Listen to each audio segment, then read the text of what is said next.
3, and it's going live. Everyone say hey to the internet. Hey, what's up, people? Hello. Yeah, sure, man. I can't Some see people you with no from lives. Alright, so everyone, let's go around the room and introduce ourselves. So, Woody, since you mute yourself, can you unmute yourself real quick?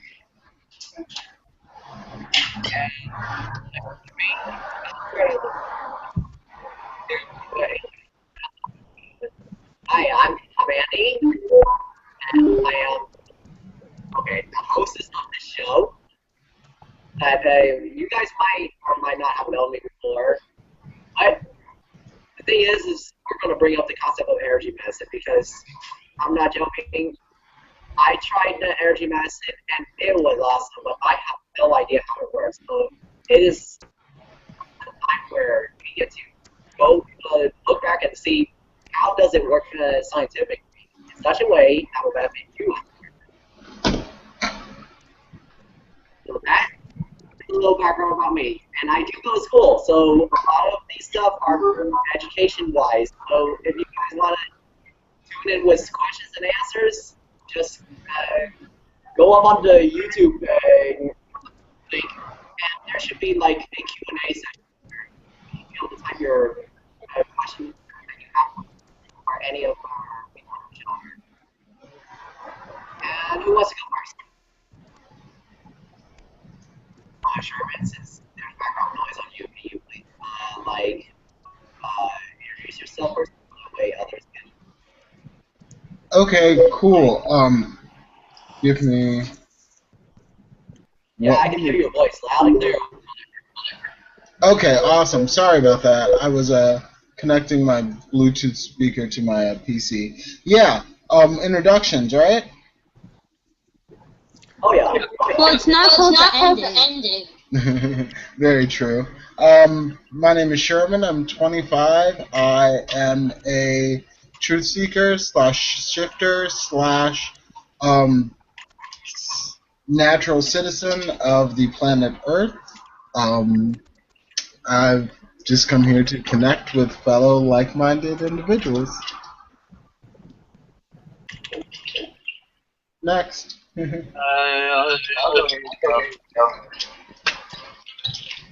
getting an echo.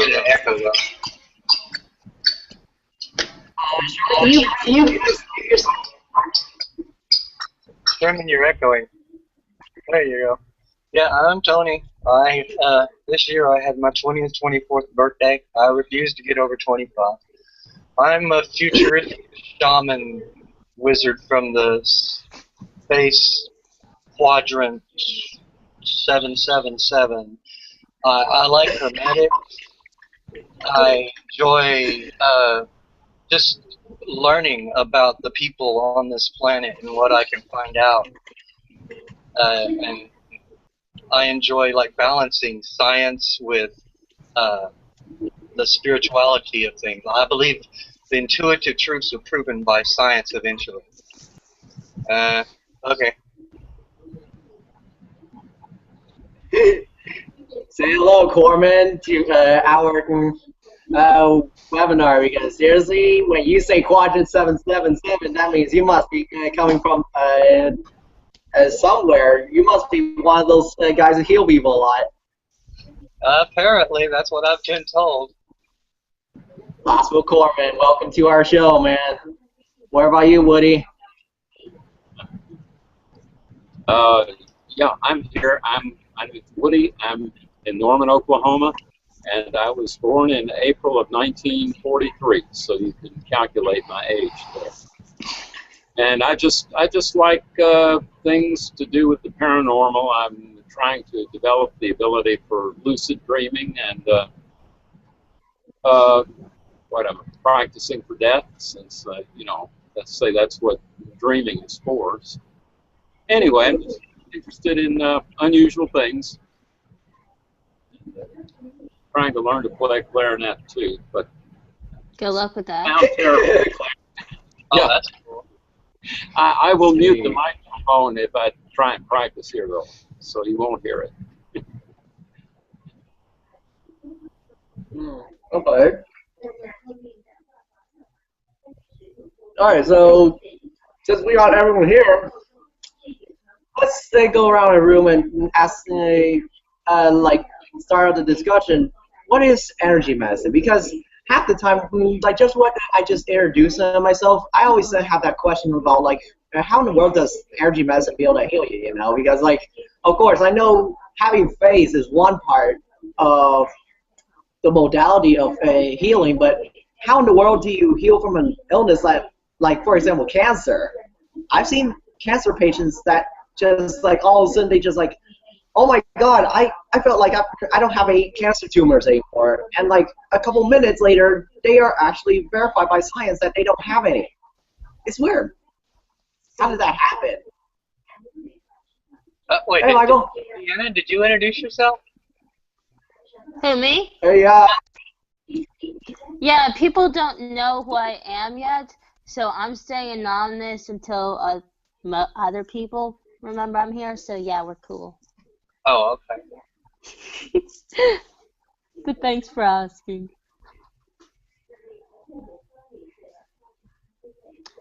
Annie, come back here.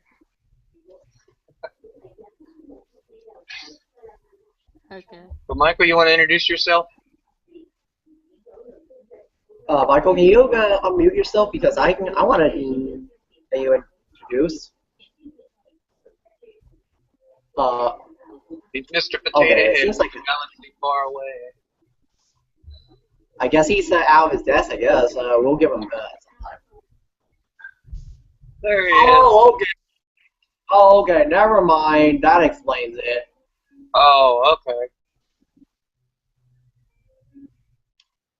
Was that asparagus? No, is it green beans? Oh. Dude, your farts are going to smell later, just saying. He's trying to play asparagus flirt, too.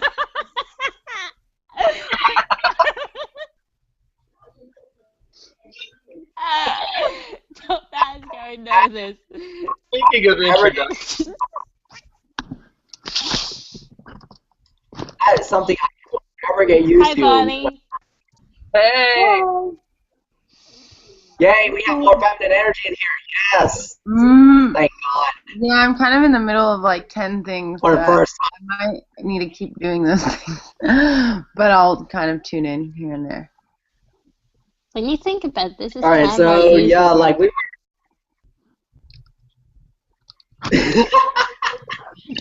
So yeah, like I wanted to ask you. Okay, what the? Michael. Okay, all right. So yeah, like can anyone do like give the audience an introduction about what is Reiki or what do you call it? Or about energy medicine, because half the time a lot of the audience doesn't even know what it is, or only some people do or heard about it. Yep, that's asparagus. Reiki is asparagus. I shudder to think what your farts will, Okay, here's what I have to say about that. I Reiki shudder is to think love. what your farts will smell like.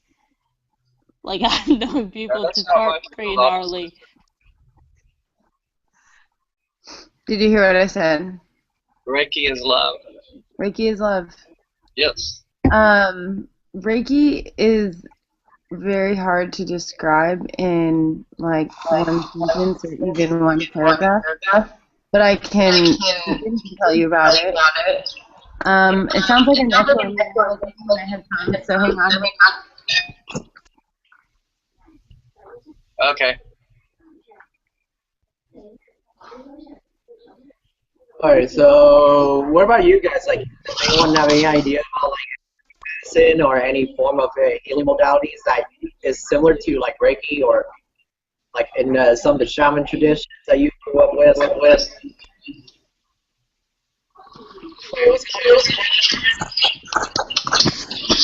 I can't really about Reiki. Man, I'm here. But You like asparagus. I knew that's what that was. but I can, as far as what you was talking about cancer patients, positive thinking is actually very, very helpful when dealing with situations of that nature. But it's also a positive lifestyle. You know, when those people they decide to try to overcome cancer, they change their lifestyle, not just the way they think. They change the way they eat, which that helps a lot because you start eating healthier, you get more nutrients to the body, and that changes the situation in your system. And also the law of attraction. You know, if you focus on being healthy, that can only happen. But you have to act on it. Right. Yeah, acting has a lot to do with healing, but the fun thing is that acting can be as simple as like you doing like okay, so Reiki.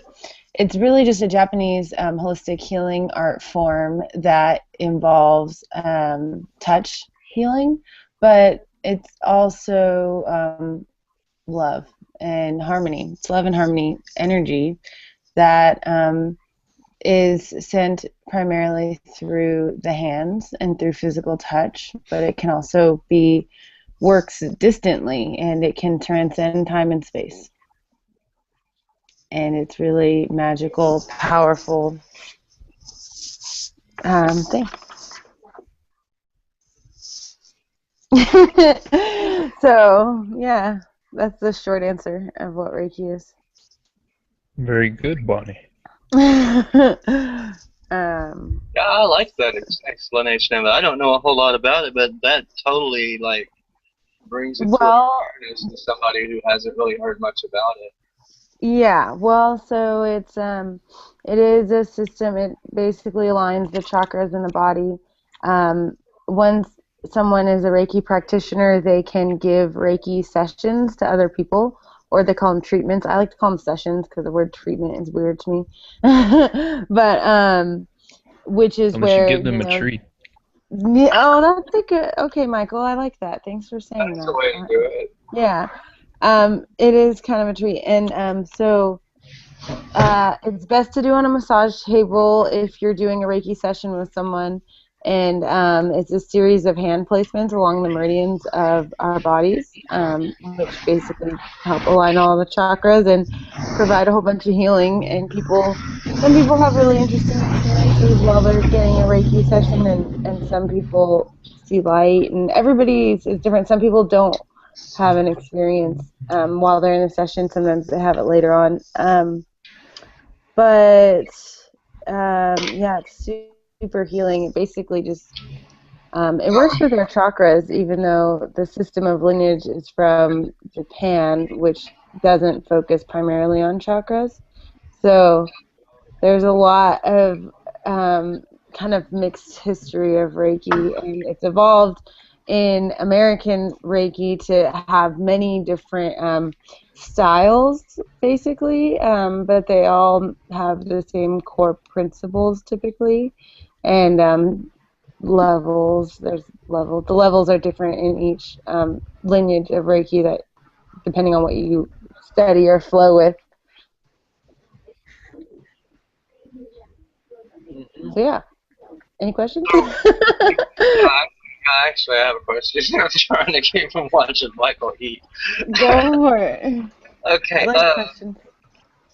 For a while now, I've been able to just like roll my shoulders. I showed Michael last night when I had my video camera up, and it just barely works sometimes. So anyway, I'll roll my shoulders and I'll get the hair on my arms to stand up, and I can just do it whenever I want. Is that part of Reiki? Is that a good step toward Your hair on your arms is standing up? to a point where I get goosebumps? Yeah. And what are you feeling when this happens? Oh, that happened yesterday. Or like what? Just energy that I feel like I don't know what it. I can't really say. Oh well, we got freaked out Well, yesterday. it could be Reiki. You know, the thing is, the idea is that we are all born with the ability, like, to use Reiki because, like, think about when you burn your hand on a stove. Like, the first thing you do is put your hand over it, or if you're, you're like, oh my gosh, or if we have a headache, you often see people going like this, and like kind of like doing things with their head, or we put our I hand remember reading that in the instinctually. book. Yeah, instinctually we put our hand over places that we're feeling pain. So we all do Yeah. it all the time. Becoming a practitioner is just becoming attuned, this idea of becoming attuned to that energy so that you can send it and receive it, like access it a little easier.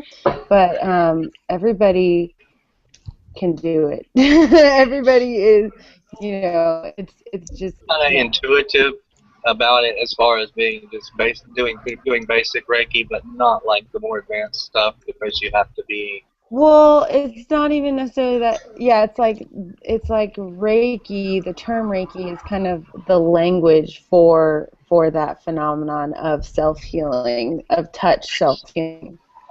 Well, the Um, key is the chi. yeah, I Well, mean it. I've done Tai Chi before. Well, yeah, it It's works with similar. Kai, which is the same.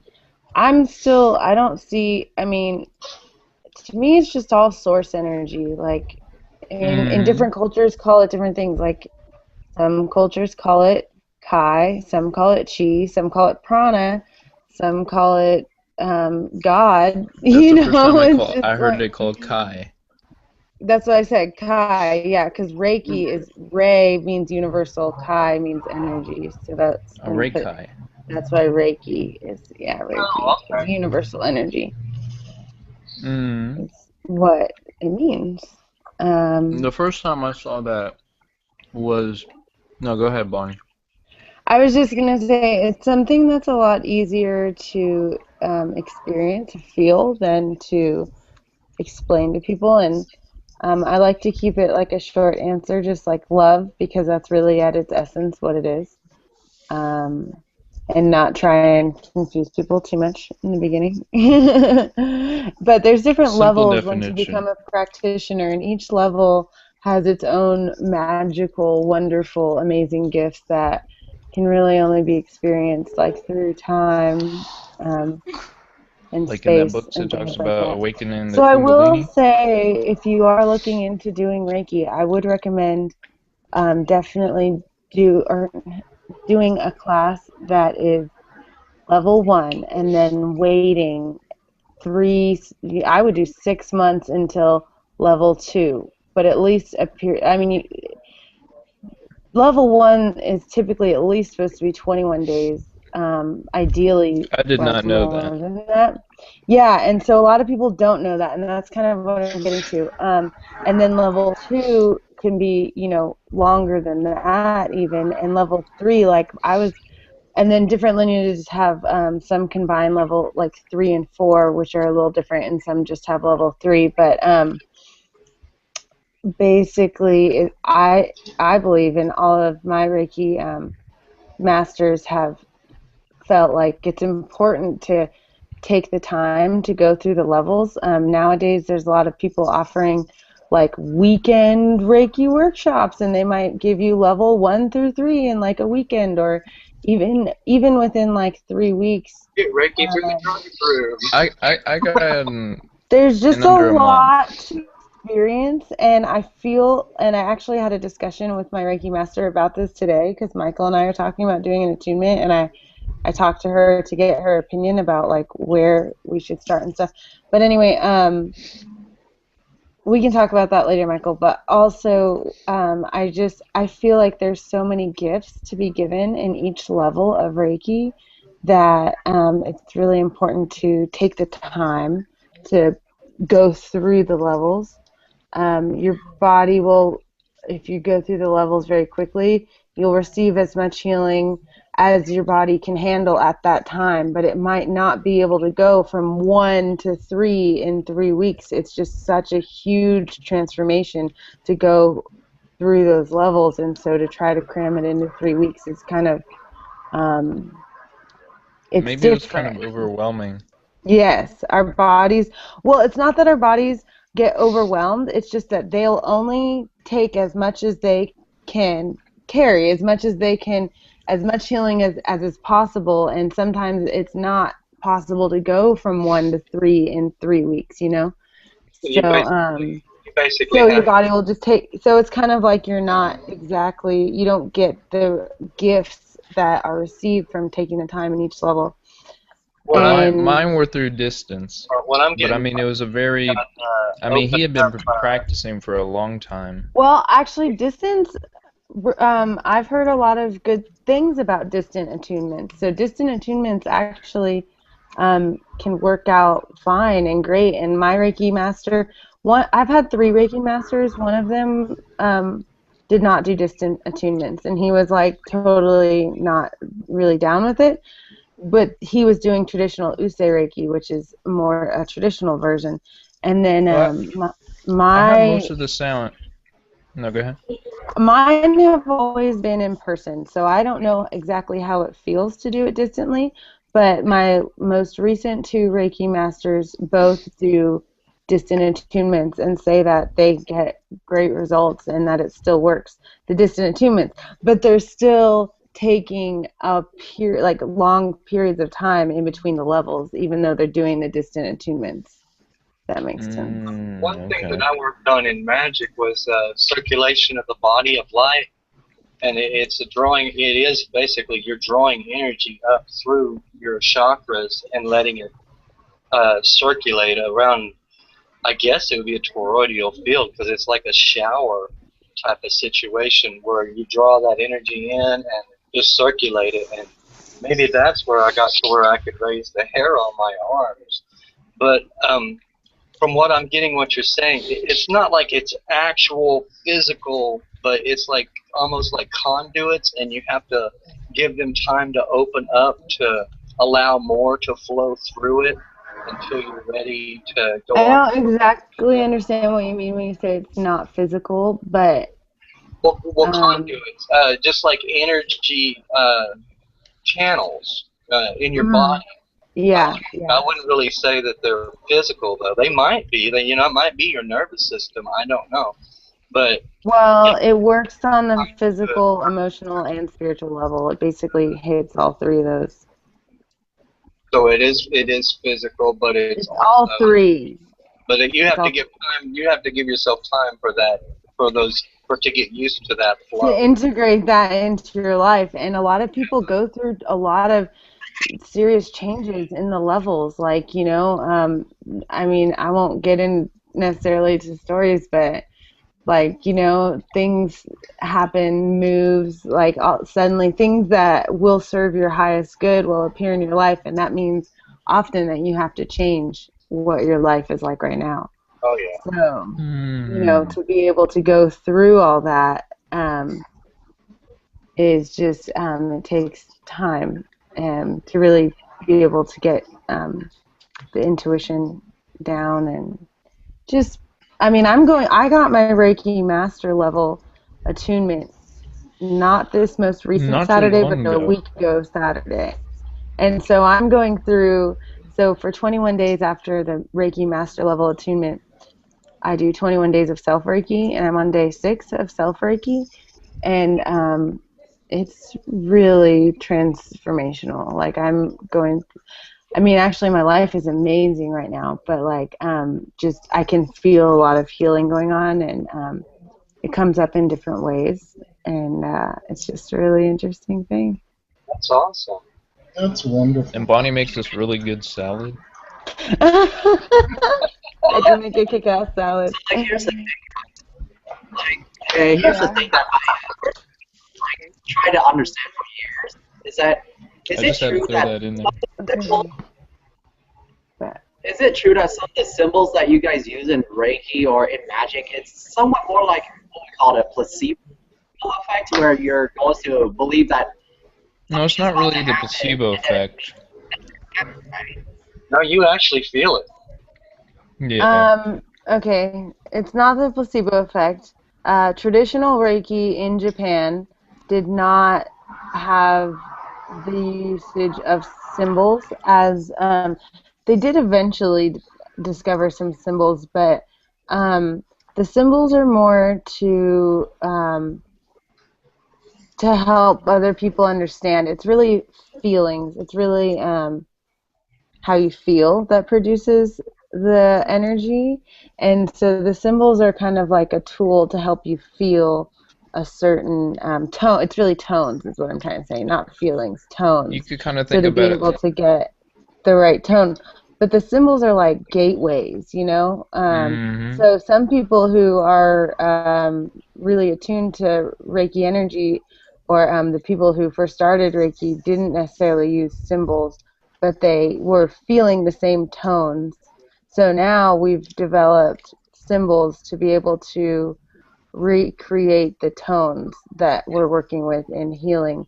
The symbols are extremely powerful and extremely just that's kind of what what I mean when I say the language. It's like hands-on tools of how to facilitate healing, like because there's different symbols for different things, different types of healing that you want, and the symbols are something that you don't get until level 2.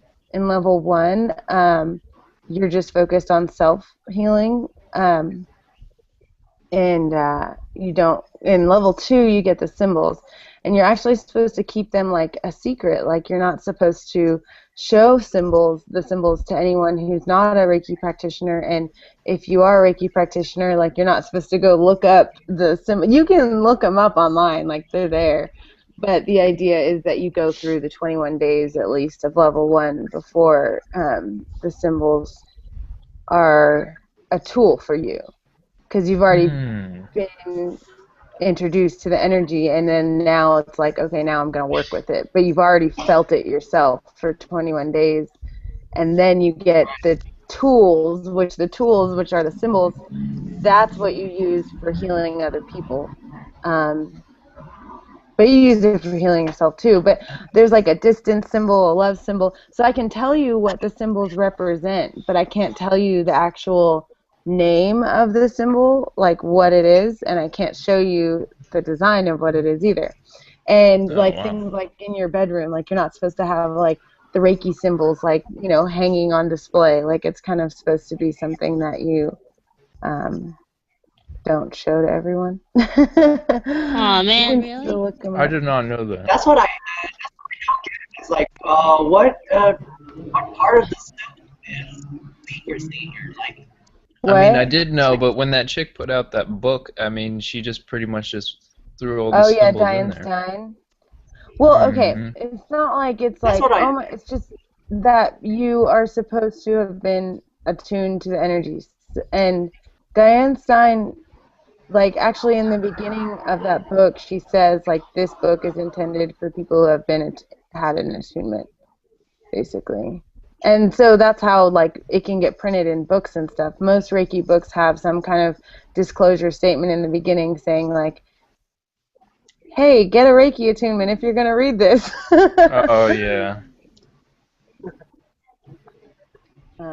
My first Reiki teacher, who is the traditional one, he was very by the book. Like, you know, he was like, if you're gonna leave, you know, your house, and you have your notebook with the symbols in it open or something like that, you'd make sure to close your door and lock your door so your roommates wouldn't just randomly walk in your room and like see the symbols. I don't know, just but some people are totally not are totally okay with showing the symbols.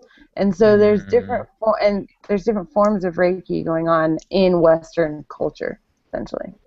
But most teachers like to stick to keep the Reiki symbols.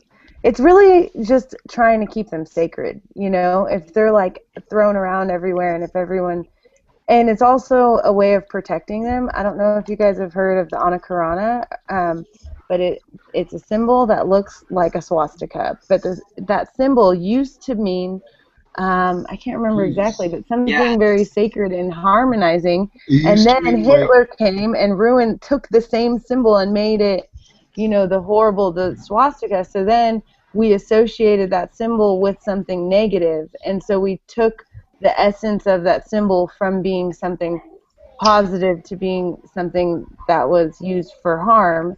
And so in a way to try and preserve the sacredness of the symbols, they keep it revealed until you've gone through 21 days of basically showing that you're a good person and you're going to use the energy for good. Because it can't be used, so it's interesting.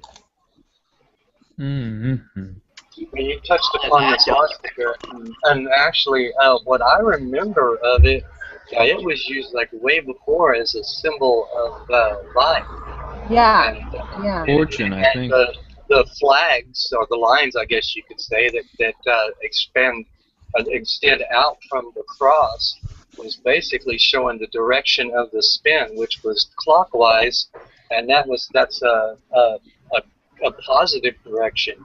Where whenever it was perverted, it was turned the opposite direction, which showed the opposite of life. Kind of like inverse the meaning of it. Yeah, exactly. And so that's why it's such a beautiful art, because it's humble. Oh, one of my other favorite parts about Reiki, I feel like I should throw in there, is that you don't solicit Reiki. You don't, like, when someone has to ask you about it in order for you to be like, hey, oh, sure, I'll give you a Reiki session or a Reiki attunement.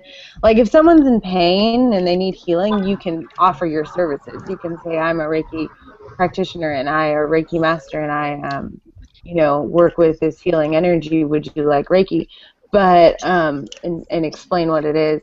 But you don't, like, I don't talk about it, and I wait for people to come to me about it and to ask me about it. It's kind of like one of those little things of Reiki, is that the right people will ask for it, or the right people who, not the right people, but like the people who are, in alignment with it will ask. So you don't have, it also prevents people from kind of like trying to solicit Reiki and corrupt it that way, by being like, hey, I'm this Reiki healer and you want to give me your money and let me heal you, It's like they have to come to you. Because there's also an energy exchange involved, and that's a whole other thing. I remember just that, this is what happens in the tantric society also. And there are secret societies where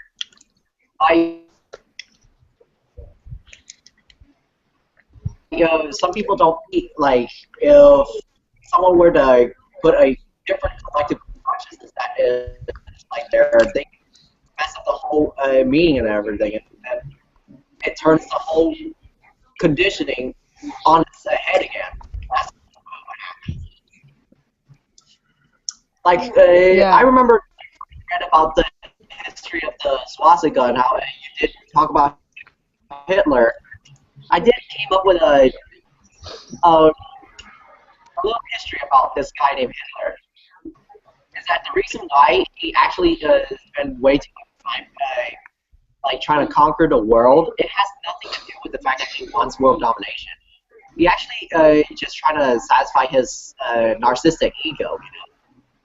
That what he's trying to do is, like, he's trying to say, oh, I'm just making the world the way I want it to be. If you know what I'm talking about, like what a narcissist look like, they. I do. But it wasn't it's strange, but it's true. I didn't mean for the direction to go in the for the conversation to go in the direction of Hitler. I just they changed the symbol backwards, and they made it basically made it represent the opposite of what it originally represented. Exactly. But I kind of left that whole part about who they were out. Yeah, so that's why I like Reiki, because there's reasons for, like, a lot of the different things that happen in it. There's specific reasons. Well, I think you gave a pretty good detailed, description on Reiki. Probably better than I could do. Yeah, Because if I'm anybody still has any learning. more questions or wants an attunement, I can do that now. I'm so excited. Yeah. I mean, I've been doing sessions. I've been studying Reiki for 4 years, and I've been doing Reiki sessions for years. But I just got my Reiki master level, yeah, last week or whatever. So. Congratulations on that. Thanks. I'm actually now in the process of putting together like, manuals for the different levels that I'm going to offer or that I, offer. And so that's really cool. It's actually kind of annoying though because you get the master level attunement and you get the master level training, but you still have to call yourself a Reiki master practitioner until you actually give someone one of the levels, until you actually train someone or multiple people. So technically I'm still a master practitioner until. So you're not a mentor until you mentor somebody. Yeah, I know. Which also makes Oh, sense, wow. Freaking Which genius. makes perfectly good sense. Yeah, I know. It's great. So, but I feel like so close, and like Michael and I were gonna do an attunement together, so I can't wait because then I can be like, yes. Well, on my certificate, it says Reiki Master Teacher. I know. But I don't know, I'm still learning. I Yeah, don't want to get see, caught up in that's the whole why. ranking. I'm still learning. You know, that's the thing about Reiki or any esoteric system is that it doesn't really matter much about or anything. It's Andy, you're basically, cutting out and I can't hear what you're saying. yeah, we're just it's just the levels of healing that we're going through. Like if it's deep healing, then most likely you need someone who has more experience. You know. Mm-hmm. Yeah, well, okay, so everybody, many practitioners do it differently, I guess is like the thing that that you guys can be realizing from this conversation. And so you want to figure out which lineage works best for you. The lineage that I liked is uh, Reiki, Usei Royo Reiki. Usei Royo Mm-hmm. Reiki is, and also, I kind of have a mix of different lineages. Usei Royo Reiki, I started with traditional Reiki, and then I went to Usei Royo Reiki, and then I finished with Usei Royo Reiki and Tibetan Reiki. So, Hmm. yeah, so I'm kind of like this mix of multiple like lineages and systems, but you can do that. That's okay. But so because of that, there's different people make different manuals and they all include the same core base content, but some people do it differently. My most recent Reiki master, she did angel Reiki, and she also included stuff about the archangels, whereas like my first two teachers did not talk about the angels, and it didn't have anything to do with that. And so people are now kind of being more creative with it. I So, like that though because and it's like including, evolving. and yeah, and also my Reiki master that I did my level 3, my master training with, she she also included a lot of meditations. Like she sent me home with meditation practices.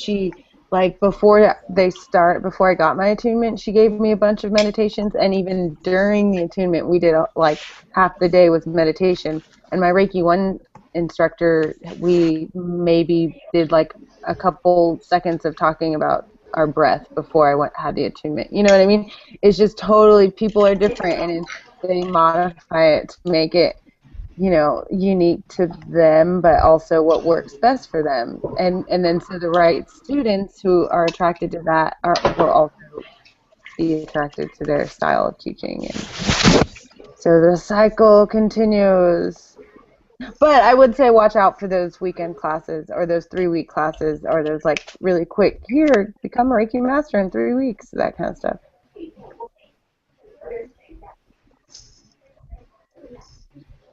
Yeah, I'm like sorry for the dominating the thing is, conversation. right, Bonnie, but like, have you ever You're cutting out, Andy. Okay, You have to speak up or something.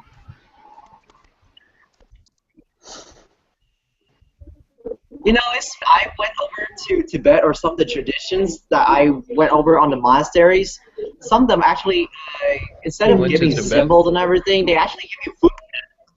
They actually give you food where you had to eat that food, and once you eat it, you are healed. And I was like, wow, how does that happen? Like, do you guys have any idea how the food play a role into this tradition? Because I never heard of it. That's so weird. I once had a monk give me an orange. So Orange, yeah, and some even give you herbs. And I was like, how does that happen? This is energy medicine. How does herb fit into the category? Herbs carry energy all themselves. That's why there's the correspondences and stuff. Like chamomile will relax you. There's something like sage is purifying. sage. I'm talking about hallucinogenic plants like ayahuasca and stuff. And some shamans, when they make you walk into their, I don't know, I should even call it office, they make you smell stuff. I think that's really something you have to prepare for. Ayahuasca is a huge DMT experience. As far as the food goes, you can actually, yeah, I can see how you could infuse food with energy, with positive energy, and so it could. You send Reiki to food. Yeah, I do it. So you could resonate with it, and it's in your system, it's in your body. I could see how that would maybe be a step toward it, but I don't see how that would be like the. I guess it depends on how much energy they put into it.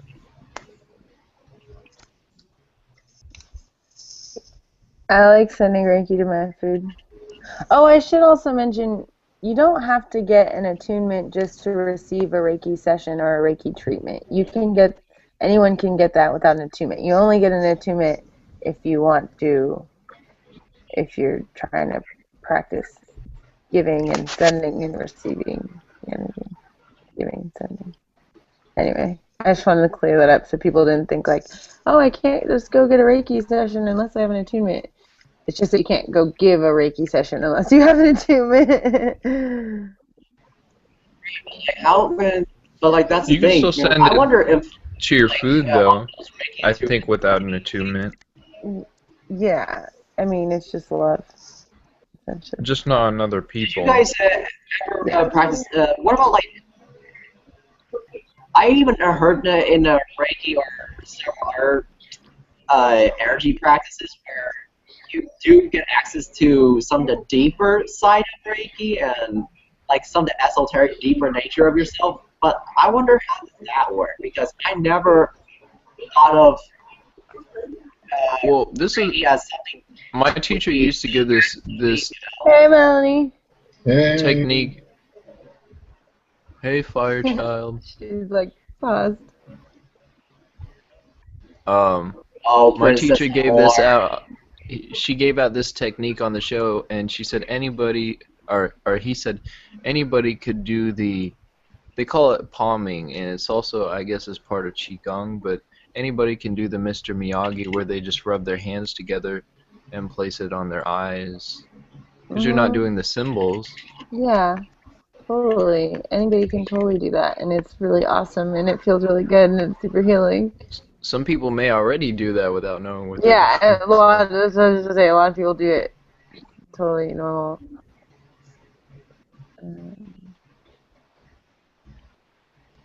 Like that's what sometimes I don't always get. Like, is it like in terms of the energy, how many energy systems do we actually have in terms of chakras? Because I know that for there's really not that many. And like there are some systems I heard of, they have like 33. And I was like, okay, how does our body have 33? Or like so much like that?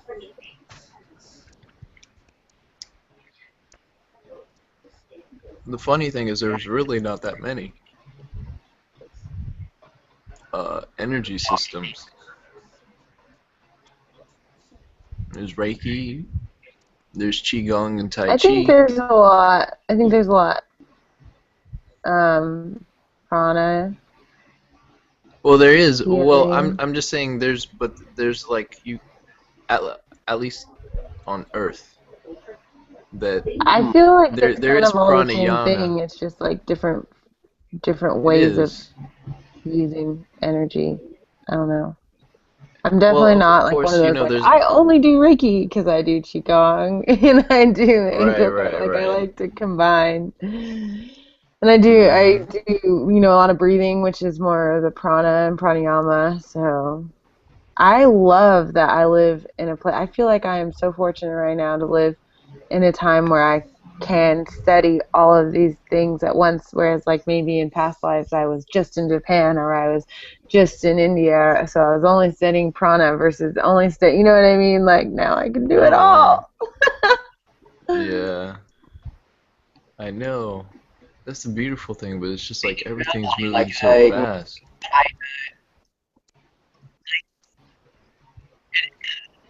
Well, like, here's the funny thing. Just because something moves very fast, there's also going to present some problems. Like, for example, some people here in the chat, they do have like problems where like Annie, I half the can't time. hear anything you're saying, man. Can you guys hear him? Yeah, it was cutting out. Andy, you're cutting out some. A little Okay, bit. yeah, I guess it's all right. So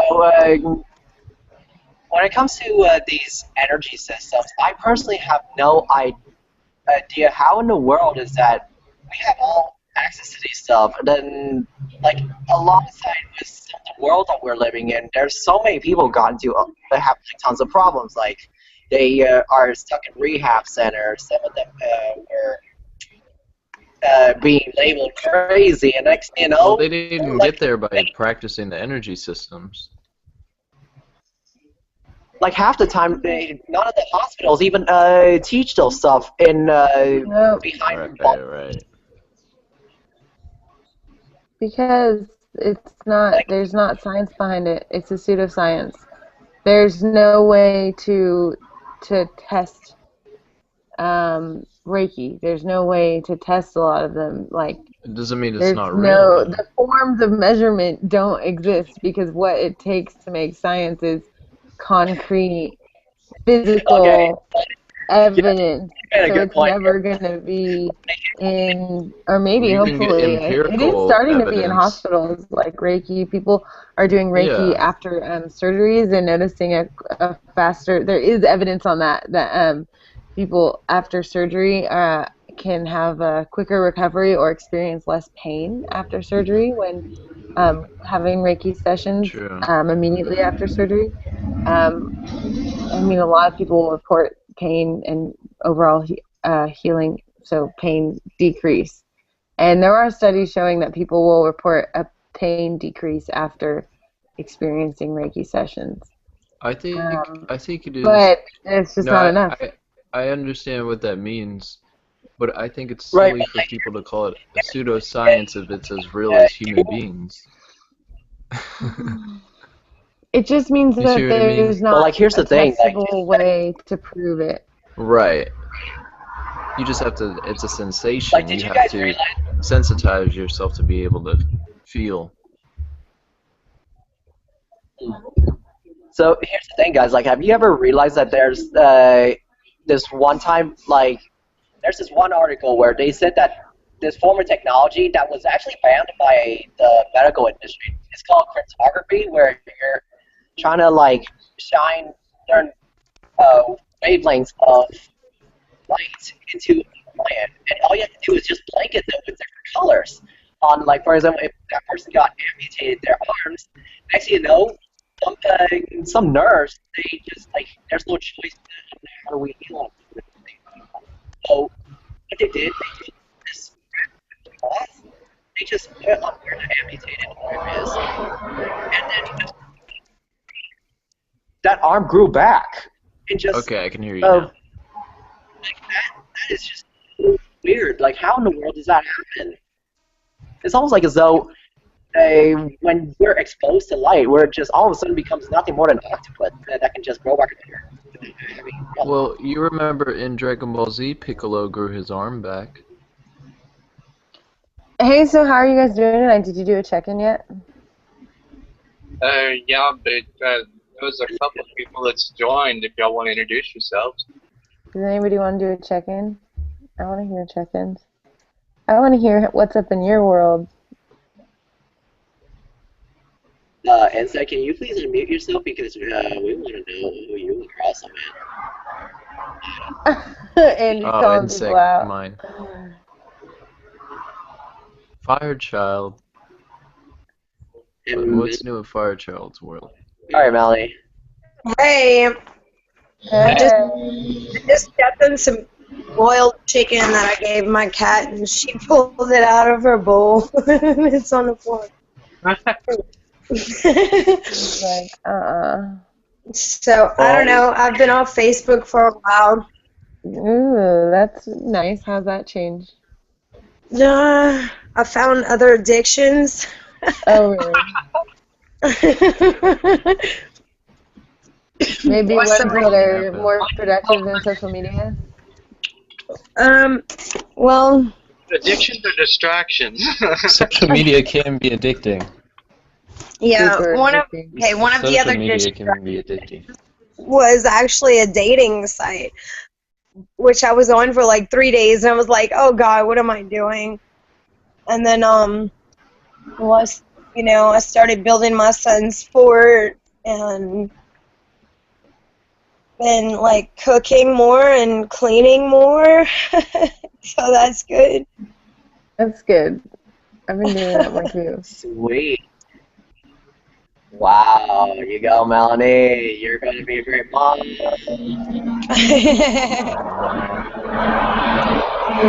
important. It's like You're not Wait, driving the kids now, had are an you? No, that's Sherman. Oh. Yeah, I know.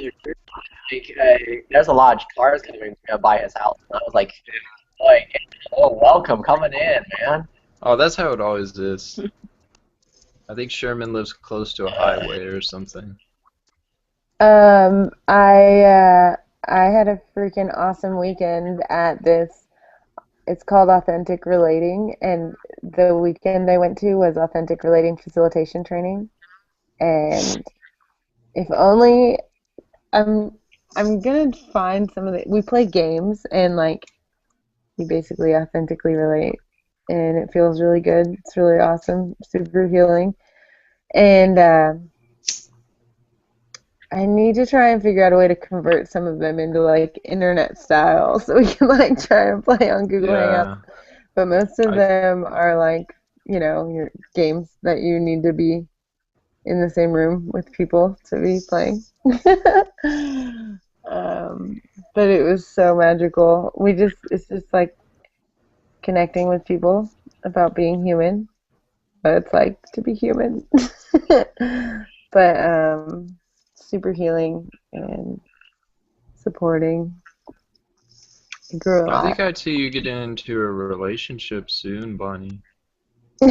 I don't know who, but I think I see I it feel soon. so like I'm just like whatever. I think I don't know. I have so much going on right now. I don't even know how that would work.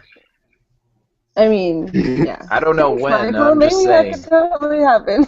I guess I'll be more positive. I'm saying because you're getting into this relating, authentic relating and all this, I think it's really gonna help. Well, you don't have to. It doesn't have to have anything to do with a relationship with someone. It's learning to have a relationship, like a good relationship with yourself through Okay.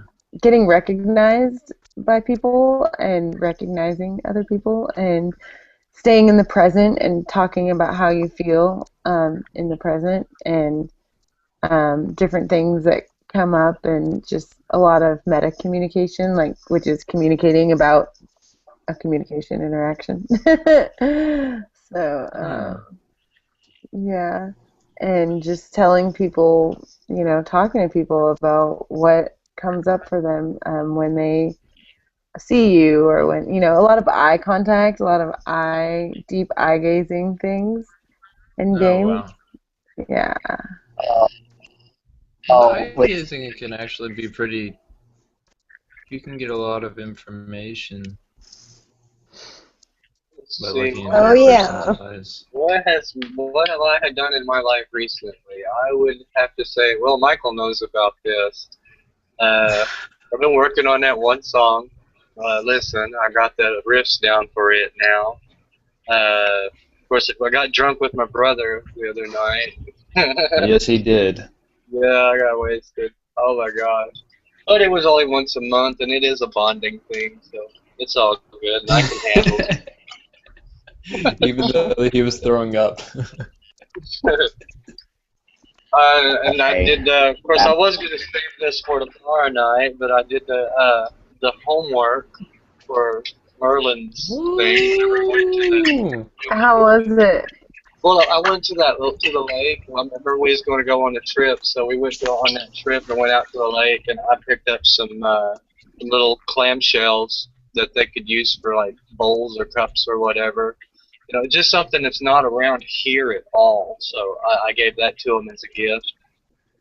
And I found a tree that where if I was a fairy, I would enjoy hanging out in it. You know, it was just a really cool tree. Like, yeah, I can see a whole bunch of us just chilling there. You know, and it was cool because whenever I put the shells down and told them it was a gift, the wind started blowing. You know, so it was almost like they were flying around me in number. So it was really an interesting moment. And it was just like we was talking about the Celestine prophecy the other night, where whenever you give love to the earth or the area around you or to your food, it brightens up.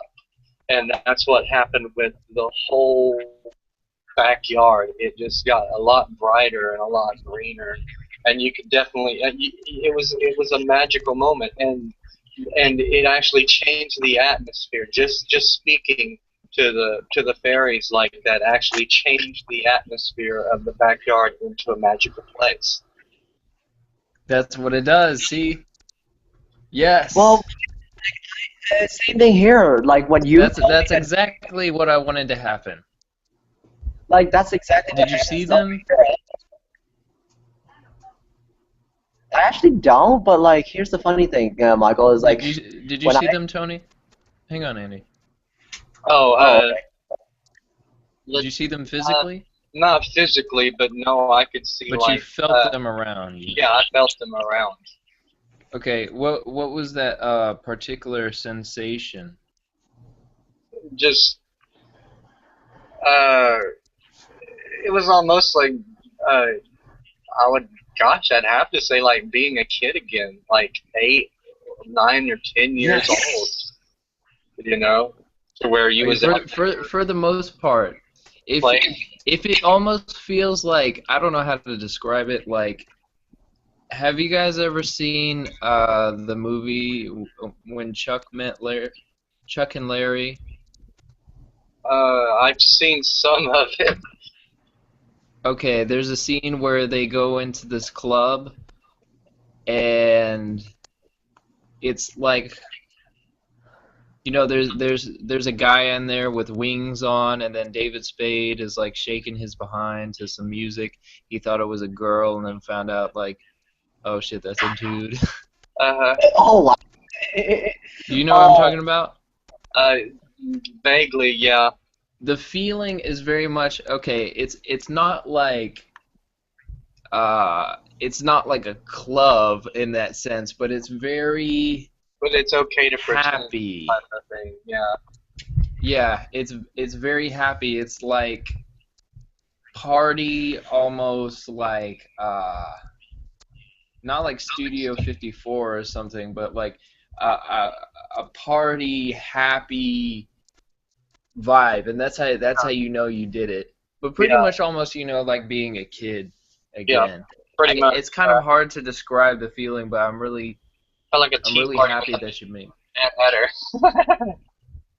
Yes. Okay, see? Okay, you get an alpha, bro.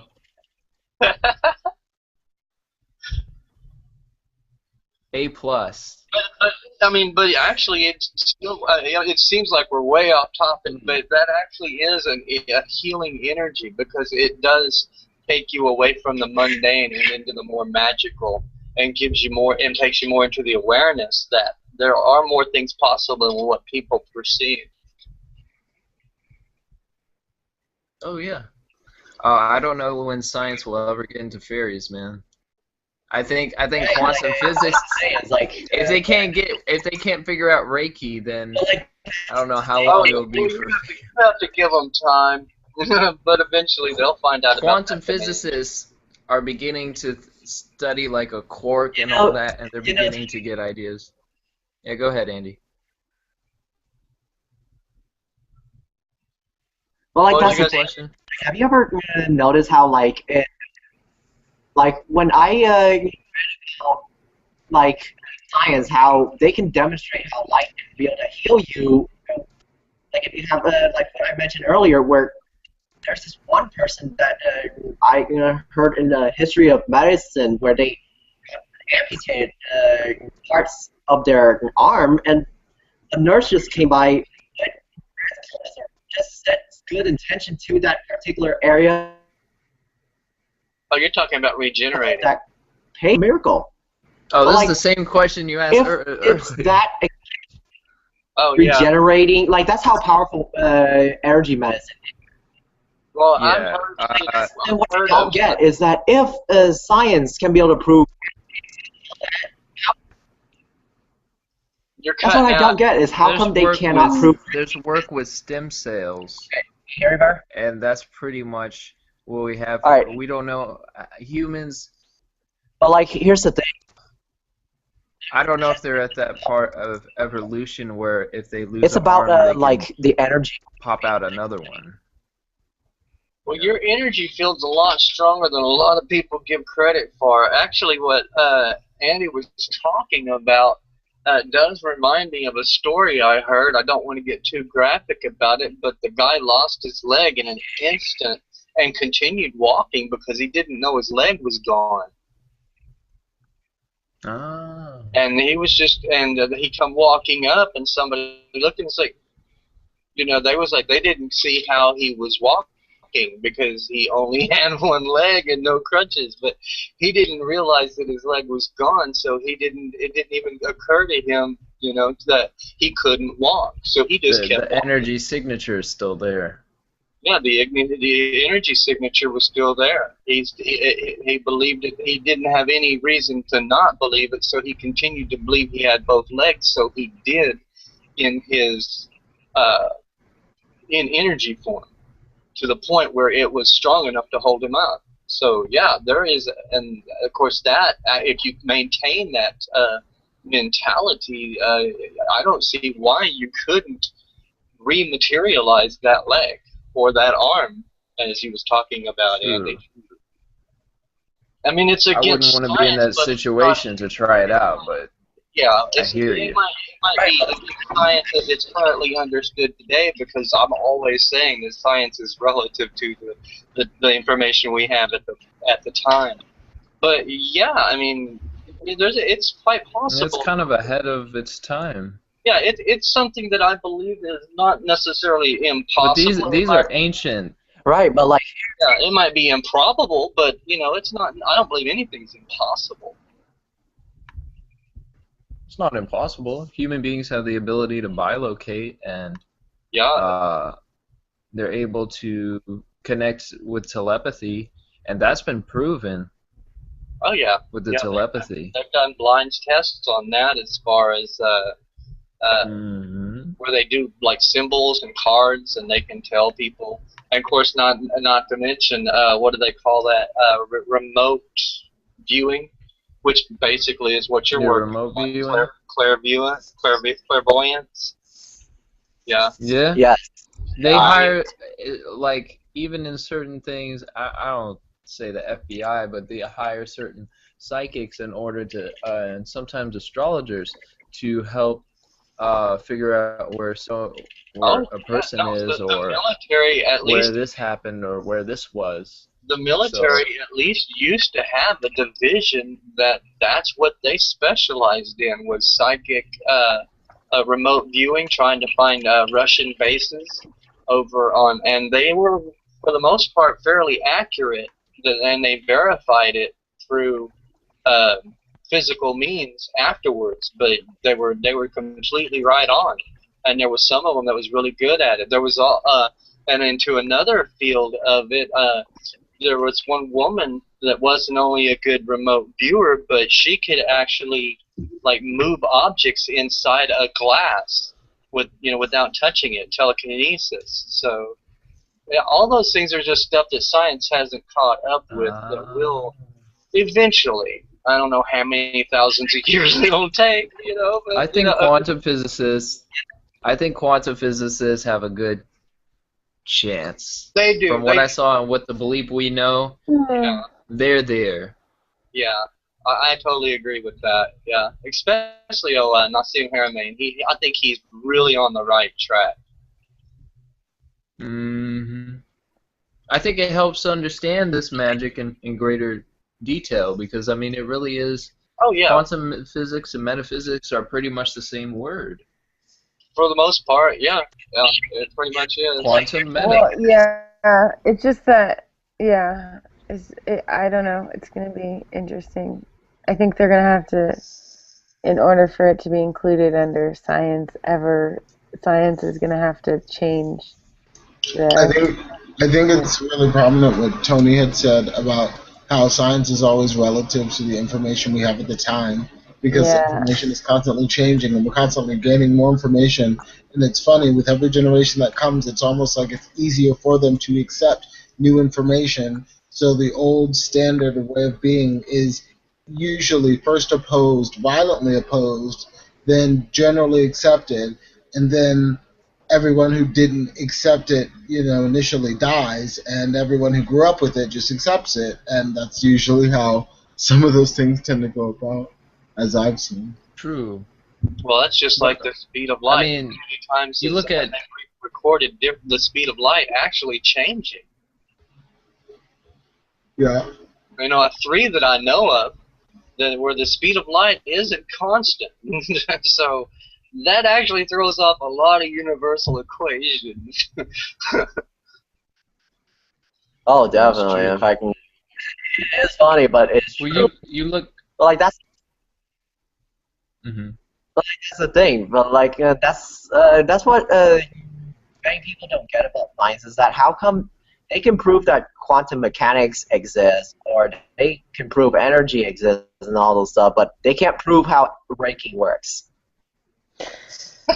I totally already said that they're actually not that bad with. They're beginning to understand qigong and prove it.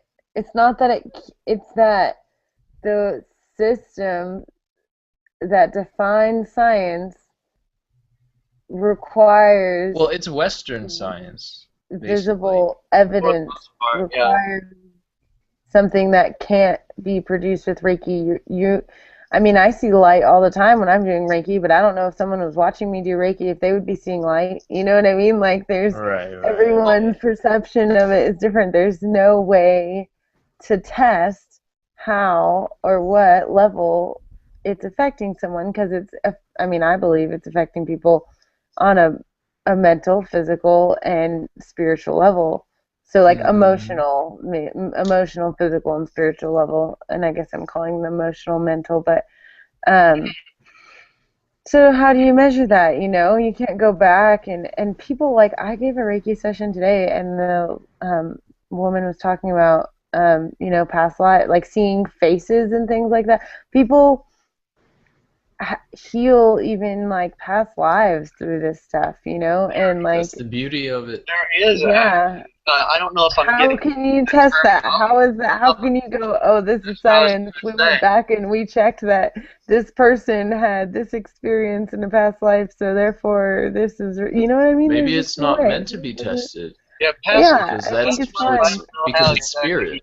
Test that, but whenever I was doing Michael's cover page, and I was looking for different Reiki hands, there are actually, and I think it's called, I don't know if the terminology is right, but I think it's called Kirlian photography or something like that. And Andy was talking about, and you can actually take pictures of somebody doing Reiki, or apparently they tried to show pictures, or maybe they were photoshopped. I don't know, but I would believe that you would be able to take pictures of hands that were performing Reiki, and in Kirlian photography, the aura would manifest more intensely around the hands. But I have a feeling that I took a picture and that's what happened. Oh, really? Is that really honored in awesome. scientific journals? Like, well, Kirlian photography is the closest we have right now. But that's still pseudoscience. It's not going to be something that science is ever going to look at as like, hey, this is. What I'm saying, we have to look at kind of like, tarot and divination and all these ancient systems that were around, say, during the Egyptians ruled, and I'm saying, like, all these were around even before Western science, before Isaac Newton. So, I mean, these ancient practices were around long before, even certain written language, and even English. So I think a good way to put it, instead of Western science, would be current science. Because that way, it puts it in perspective that, just like Sherman was pointing out that I'd said earlier about, science is only relative to the knowledge we have at the time. But that doesn't, and that means it's current science. That doesn't necessarily mean it's Western science. It's just current science. Current science. Yeah, but later on, but even calling it a pseudoscience is dwarfing it. It just might just be a science, or a dwarf science, or an infant science. Because they call the occult I just don't even science. think. I just don't try and even fit it into the box of science. Oh, you don't have. Well, it's like I just accept what it is and just work with what I feel, and not really worry so much whether it's been proven or whether there's. I don't know, But there is science behind a lot of the Reiki, in the sense that, people after surgery experience quicker healing rates immediately after surgery, and also less pain. It also helps people with anxiety. So, there's different, studies out there, but there's nothing saying, there's not. If you do a Google search of Reiki hands, which is what I did to find what I was looking for Michael's cover page, you'll see some pictures of hands glowing, and it's really neat because it's Kirlian photography. And Michael, you said you took a picture of yours? I took a picture. To see what curling photography is like. That's cool. Is based on. It still wouldn't be honored in the eyes of the scholars, I'm sure. But that's no, but I'm saying it doesn't be that way. Make the scholars meaning they're the all-knowing. But it's a step from the infant science to the toddler science, you see. So it actually takes it a step forward. But I guess I'm not even thinking of it like that. I'm just thinking about it like they're just different things, and they're just not going to be, because they're not testable. I don't know, because metaphysics, to me, is like the science of life, and kind of, I don't know, the way I look at everything is like science. Like the Native Americans had a science, the Egyptians had a science. So, I don't know, to me, because, if you look at the word science, it means to know. So, I don't know, to know thyself, or to know the universe, or... Right. I don't know. That's the way I look at it. Different. It's much different. Yeah, there are quite a few scientists that take a hard line on the scientific method, but there are some French scientists, and of course that's where quantum physics come from, that have delved into the unknown to know, and I think that's important. But also at the same time, you also have to consider as far, Yeah, you can tell I forgot what I was going to say. I'm just trying to fill it in. But, yeah, observation and experiment. It's something that is you can't really observe. Well, So what I usually Right. I remember what I was going to say now. What I usually say is science, for me at least, is a way to explain or try to prove intuitive truths. You know, That's the way I look at it. You follow your intuition. Oh, night, Sherman. You follow your intuition, and Good you night, get Sherman. these ideas or these feelings. You know, and lots of love, Sherman. no I doubt. miss your voice. Good night, I miss guys. you Sorry, talking a just lot. trying to. Was waiting for a break. Good night, everybody. Yeah, you're like, where's May the the break? force be No, with just you, like jump Sherman. in there, you Good know? night, Sherman. Yeah, no, Guide you. totally. Yeah, you Well, guys at have a least great day tomorrow, and peace, light, and love always. Good night, You guys. know. Peace. at least that's the good news that you learned a lot today, Sherman. Yeah. The Bobcat. Well, like, that's I the thing, remember you know. you. But No, I don't know. no, To me, we're it's just actually we're still on right in the middle of it. So cool. I'm Here, about to, welcome. it's interesting because they say that Isaac Newton was not only a mystic but an alchemist, and he pretty much.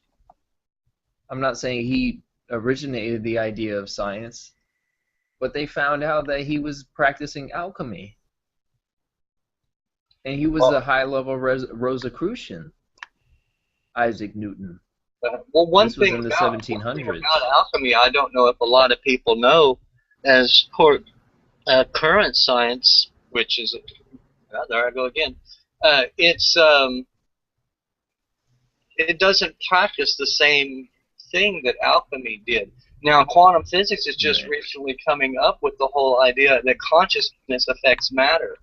They're realizing that by seeing that a particle, whenever you try to measure it, it disappears, or you don't get the same measurement every time, depending on who's doing the measuring. And alchemists knew this way back. So whenever they did their experiments, sometimes they would meditate on their experiments for a week to 2 weeks overnight, not getting sleep or anything like that, and just focusing on the chemical processes that's going on inside that laboratory with all the flasks and the flutes or whatever they're called. The fumes. Yeah. And Mercury, all that, and they would actually consciously focus on the result. So they in that way they consciously affected the experiment. And also, whenever they would use something to heat it up, they might heat it up over a 1 week period, from being cold or cool, to warm after 3 or 4 days, and then finally coming to a boil after a week, and that's patience right there. But science, they follow these formulas like, oh, well, they did bring it to a boil, and they miss out on the whole consciousness aspect of that. That's how alchemy is actually more precise than chemistry, which basically is missing a major part of its original. Well, chemistry supposedly came from alchemy. Yeah, but it's not alchemy because it's missing a vital part.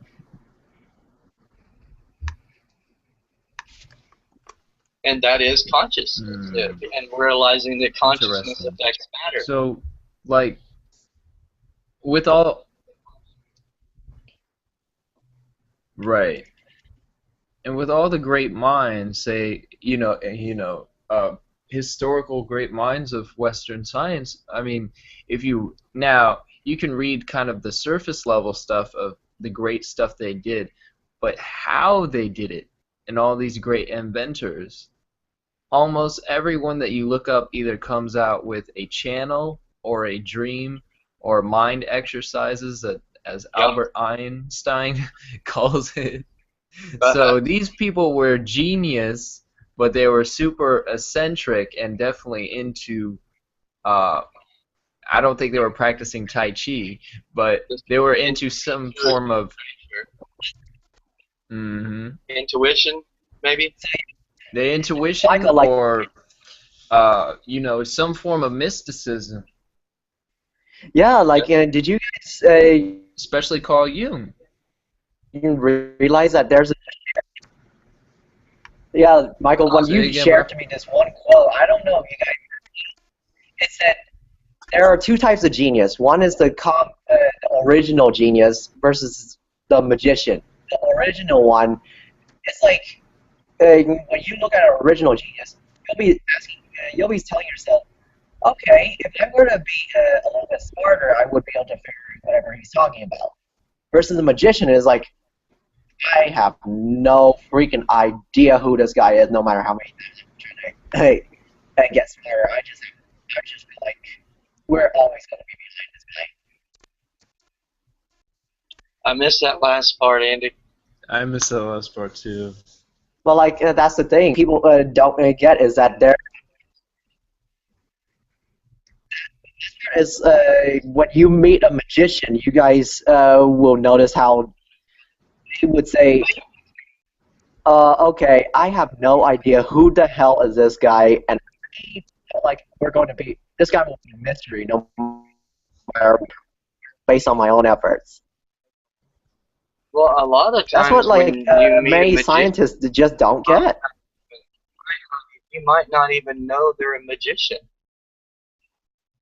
Because it's not nothing that we But actually... I think Right, but, because like, there's so the thing many there's so many hundreds of years of gaps between Isaac Newton and Einstein that people will, you know, they just study primarily what they study in college, you know, or the university, and I mean, basically that, you know, very few, not saying very few people, the people that study know, but very few people, okay, I don't want to say very few people, the people that watch YouTube and watch the documentaries know about Isaac Newton and know about Albert Einstein.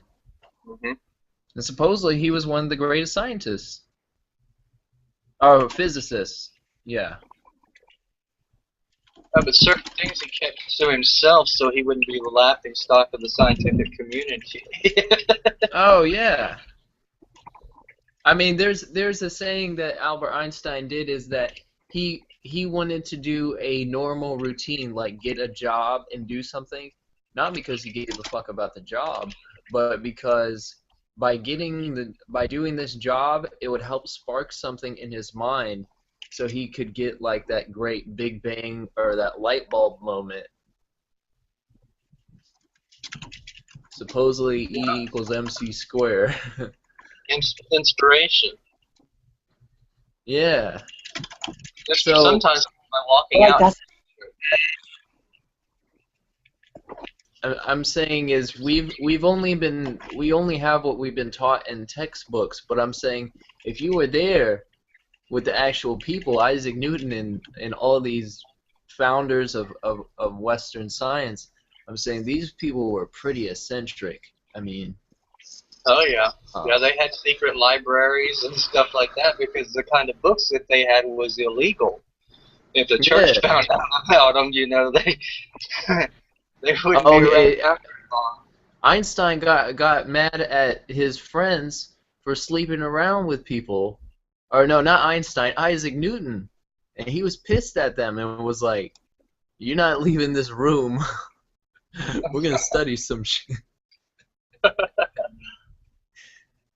And he would allow no type of, you know, because during that time, supposedly, it was a great time of freedom. You know, because like a war just ended or something, and so people were, Are you talking not about necessarily. I believe so. I had it written down somewhere. It's a really good documentary. It's called Isaac Newton's Dark Secrets. You can find it on YouTube. Oh wow, I'll check that out. So, not really changing the subject or anything, but what Andy's writing over here on the side, it's like, Deanna, Bobcat, y'all got any input to put on this, or have your own thoughts? Well, for starters. Oh. Bonnie, you want to take a shot at it? What? We'll give her a couple. Because we never heard from you. Where'd Bonnie go? I'm here. Okay. I'm just going Okay, to continue cleaning my room like I've been trying to. Well, for starters. Well, for starters, I don't know much Did you have a good day, Bonnie? I had a great day, but I think Diana was talking. Yeah. I don't know if you could hear her, though. Okay, I can hear her. Don't worry. Okay, Deanna, go ahead. Oh, okay. Oh, thank you, Bonnie. Well, for starters, I don't know much about alchemy, but for the few I do know, besides the fact of the anime, it's just, isn't it the art of reconstructing and deconstructing and, like, the law of equivalent exchange? Like, I don't know much to say about the subject, but, like... You're talking about Full Metal Alchemist? Yeah. Oh, okay. That's where I get so much. You want to take a shot at that, Tony? No, you go for it. I haven't watched it too much. I've watched it a couple of times.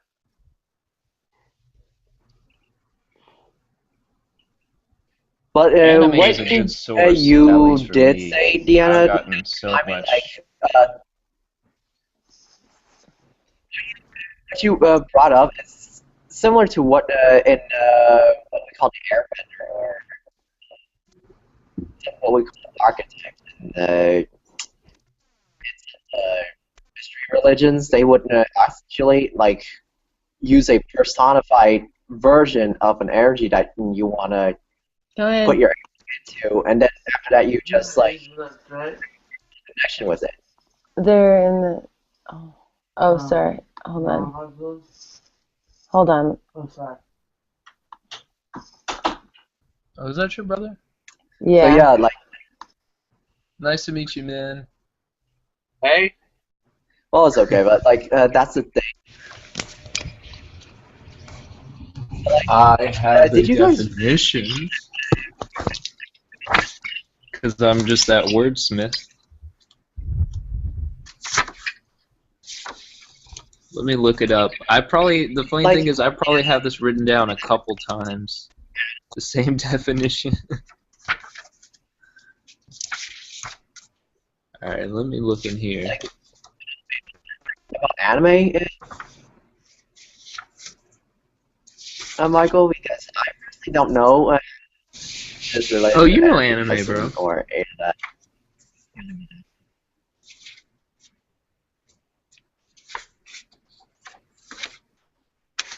Let me...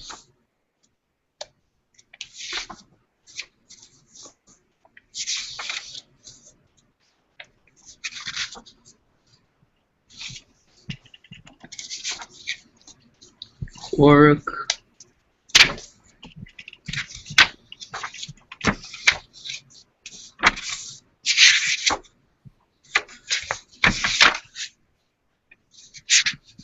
Ah, okay, here it's coming up.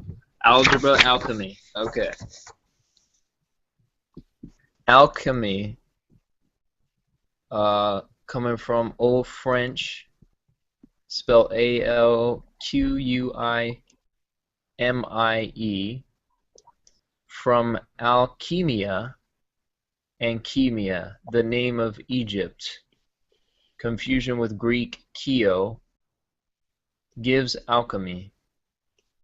It says the art which had for its main objects the transmuting of base metals into gold or silver, the discovery of an elixir of life, a universal solvent.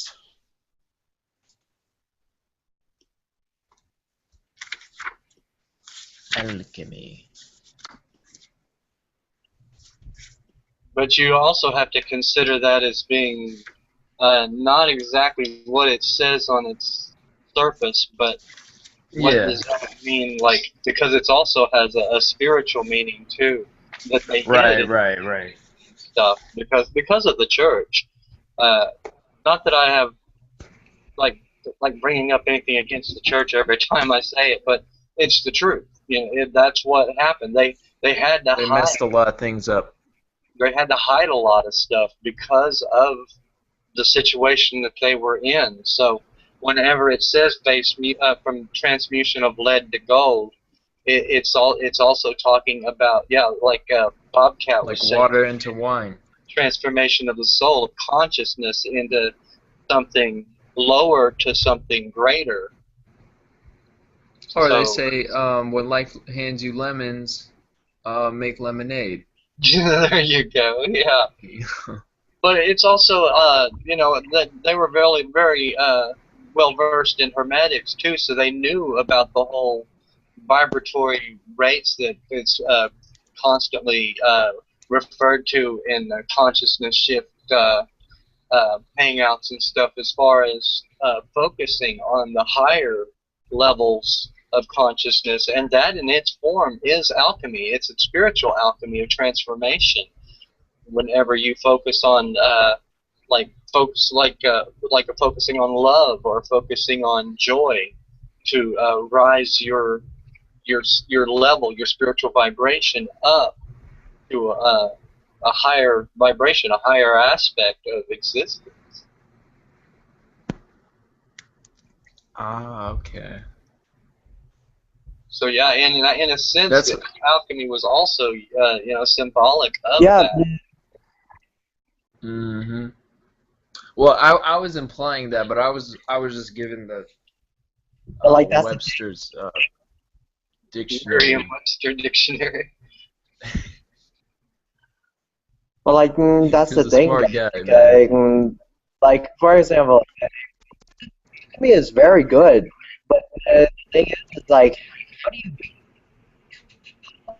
gold? Because by setting good intentions is one thing, but there's this one time where if any one of you studies Dzogchen or Zen Buddhism, there's certain traditions where like you don't even have to meditate, and all of a sudden you turn into gold. Everything you put you're laying your hands onto turns into gold. You heard that in mythological stories where this dude, I don't remember, he wished that his mind got turned, that he can turn anything into gold, so that way he can keep it as his own possession. And next thing you know, he turned his daughter into gold. Yeah, that was Midas. That's when he said, "I'm done." You can take monotonic gold, and someone said that they started walking around and people started saying, you look gold and shit. And he said he needed to eat some Chinese food quickly to turn that off.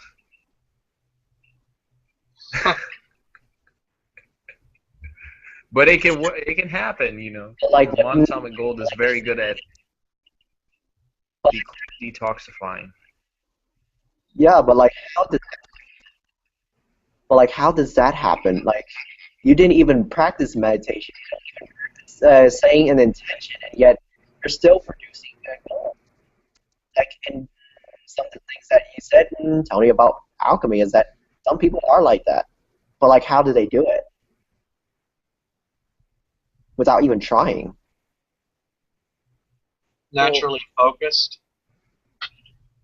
Isaac Newton. Yeah, they just naturally focus.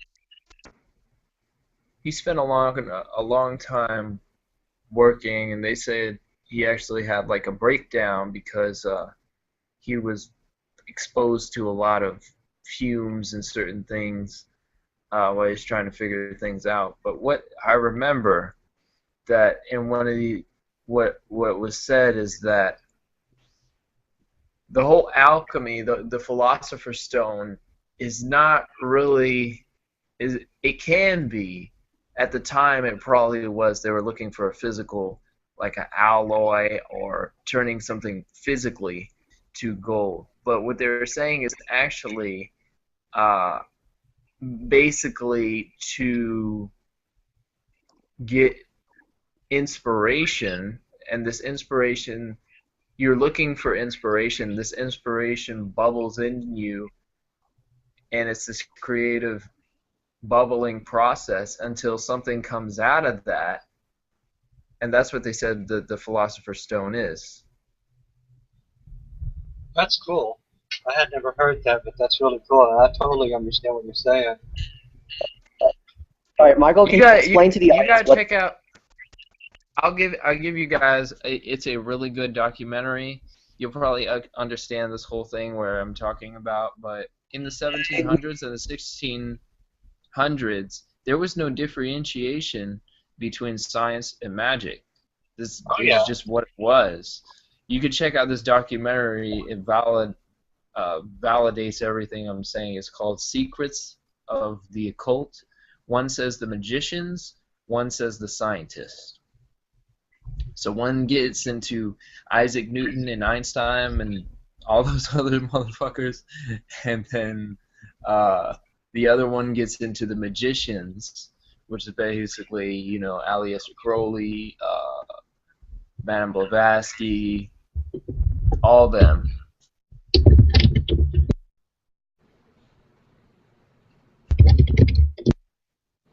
Or what was it?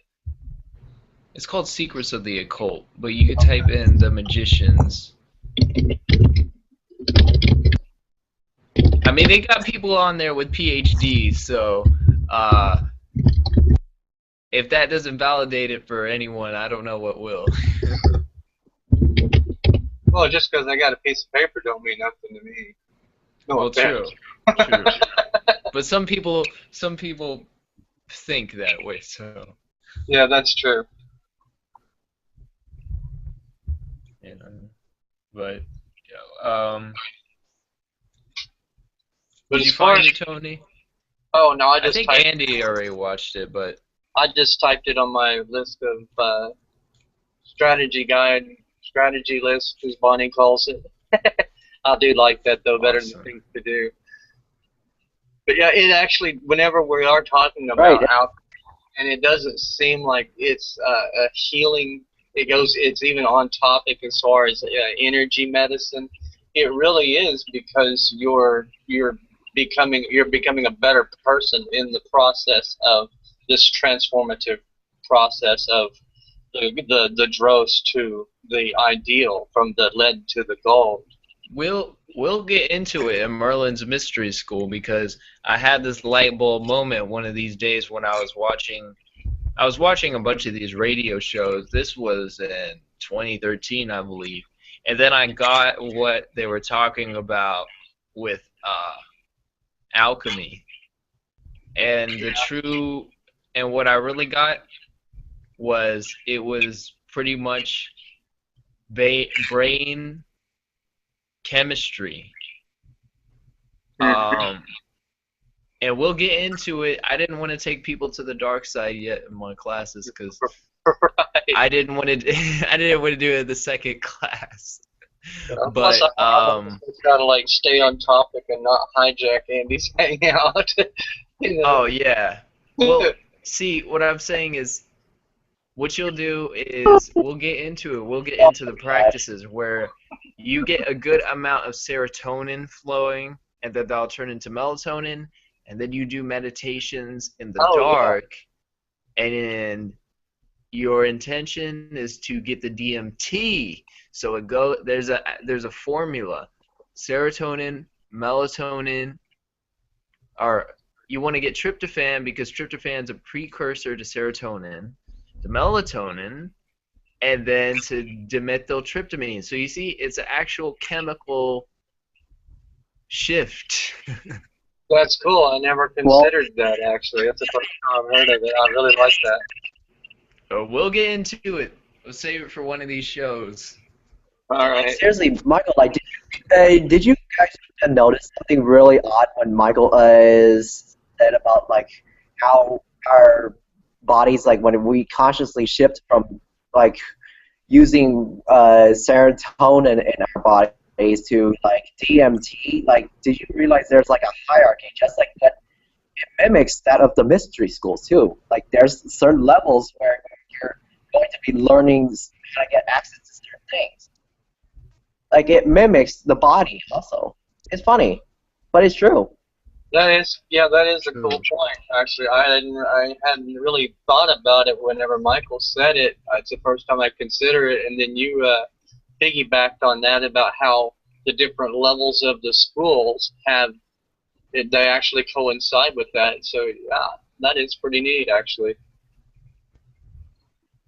Like that's the thing is like their so-called initiation is not meant to see who's higher or not. It's just where are you on your shift level and how deep did you go? Because like some people went to DMT and like they are ridiculously powerful. That's why like the higher you go, the stronger you are. But like that's what really got me a little interesting is how in the world do you become so strong with DMT? While like if you're on serotonin or other I don't know what other hormones. I mean, this is all about high DMT levels. Yeah, those high DMT levels. See, if you're on lucid dreaming, then I mean you're pretty much like that's what like Bonnie teaches in her meditations. I want to get into this.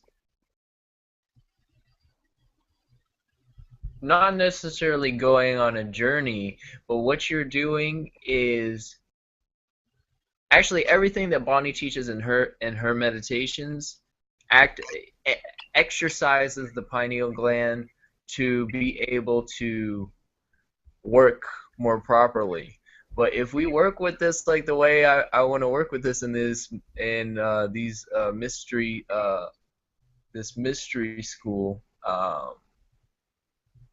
you know, you'll be channeling before you know it, if you aren't already.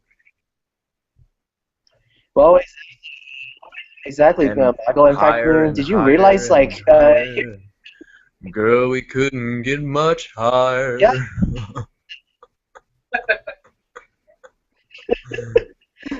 Well, that's the thing, Michael. Did you realize, like, that's what happened yesterday when I was doing my Dzogchen meditation, which is a meditation from one of the mystery schools, and like almost the entire everyone in the whole hangout just went into a trance, and I was like, "Whoa! How does this happen? Is this because of the meditation, or is it because of something else? Because this is by no means an accident. That meditation on some mystery stuff is like that strong." I was gonna say, Tony. I was talking.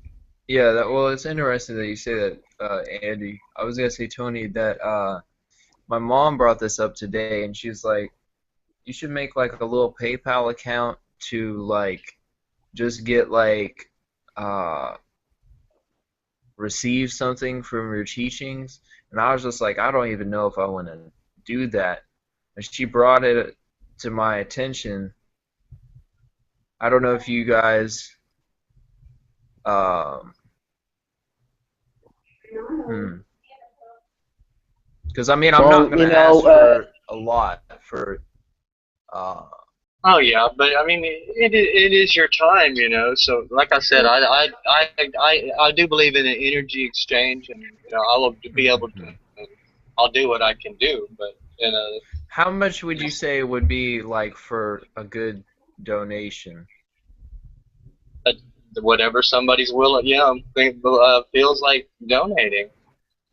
All right, would 10 be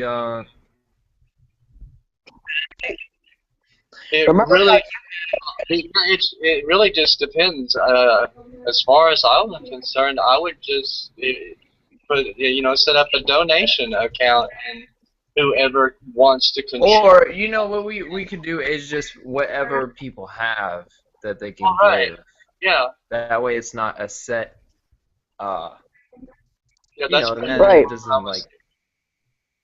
Okay, I might do that. Like my mom brought it to my attention. Some people, $1 is a whole lot because they don't have any money, So. Hey, every little bit counts, So yeah, Michael, did you realize that? Go ahead, Andy. Well, like that's the thing, Michael. It's fun Did to you stay remember at the fact that when you brought up like the concept of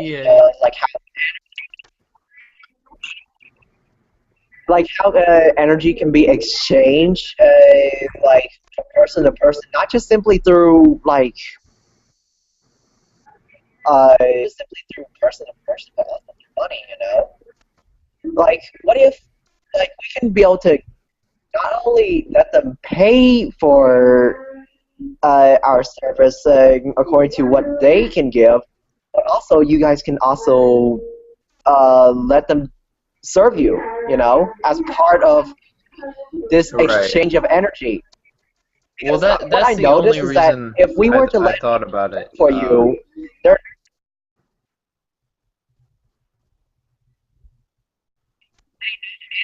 strong. It builds more connections, you know, a relationship that builds both of you in such a way that grows you guys into this giant, huge empire I have no idea about.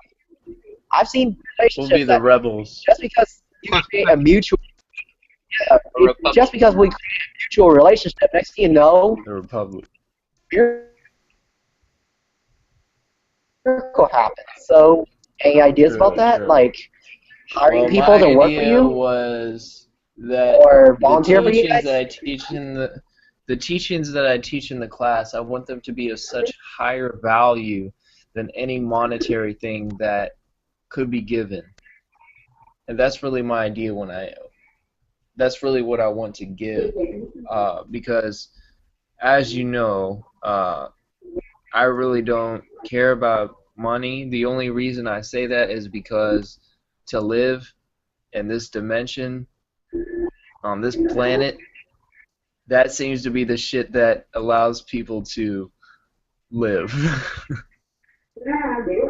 Yeah, I definitely can. Right. Because at one time I was like, you know, I wasn't materialistic, and I still am not materialistic. At the same time, I have to eat. Right. You know, I guess I could, you know, grow my own food and stuff like that to eat, but, you know, you still have to have shelter. And the way that the things are set up, at least in the United States, is you pretty much have to have some kind of an income to have a shelter. True. Of course, that comes along with all the toys and the electricity to run those toys. Unless you live on the moon or something, I don't know, you know. I personally So wouldn't want to live on the moon. Because I think it'd be too emotional up there. Yeah, it could be. Oh yeah. Oh my God. If people get this way when they feel the full moon, then I'm just like, Okay, being on the moon all the time. Oh God. At least you're gonna have the Earth on you, so the moon is now balanced. just I think I have so a pretty like, good what about you, relationship Deanna? with Like, the Earth. what about any of you guys who haven't been talking about lately? So, Wait, what are some ideas on what are some ideas about how to create what we call an energy exchange that fosters change on people? Because, for example, what Michael did, he decided that we should create a school, which is the same thing that I'm actually doing. Where not only I'm going to create a school, I'm going to create like an internship where people can be able to just come in and work for people like us and get paid to study according to what they need to study, and then we can pay off their schools. They can do a lot of stuff out. Well, I didn't really like relegate it to like pay as you study, because that kind of, to me, that gets kind of like into like what Scientology is doing, and I'm not real crazy about that. But as far as donating is concerned, I don't see anything against that myself. Oh, definitely not. But like, here's what I don't. Here's what I noticed about many colleges and universities is that, like, if you were to major, like for example, in my major, therapy or recreation, they always have this internship where you have to go through and you have to write your capstone project. And like, I wonder if if we were to use that same technique in some of the mystery schools that we do, I wonder how effective would it be in teaching students. Because Like the universities are now, where just certain people could learn it. You know, where they would, you would actually have to, the only way that it could really work is just by donations of the heart. You know, realizing, that people do put effort into it, and it is a good idea to donate whenever you can, especially because it's people's time and effort that is going into it. Now, me, myself, I donate it through whatever ways I can, since at the moment I have no monetary way of energy exchange. It's just like that picture that I made for you earlier. It's just something I can do. Yeah. And that was a beautiful exchange that we did. Oh, thanks. Yeah. That's the thing. You just brought up a good point. Just some form of exchange that. Right, but like volunteer opportunities. Think about it. Right, and like that's what I'm about to say is like that's volunteer opportunities here. Yeah. And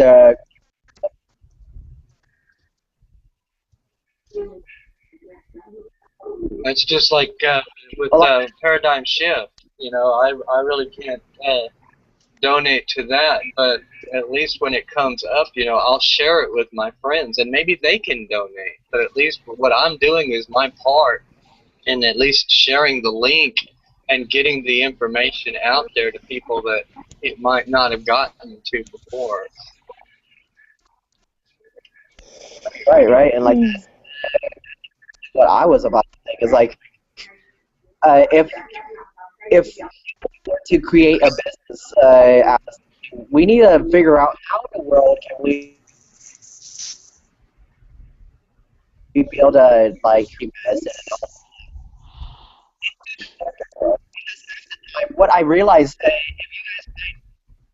you guys this, you guys notice how some of the corporates they keep asking for more money and they keep making people work 24/7. Next thing you know, half the time they're drained out, don't even want to work anymore.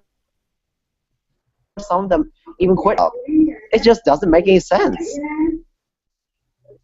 How like if you guys are called energy of business, then at least something should be. It shouldn't be like this. Your workers. Wait, I'm confused.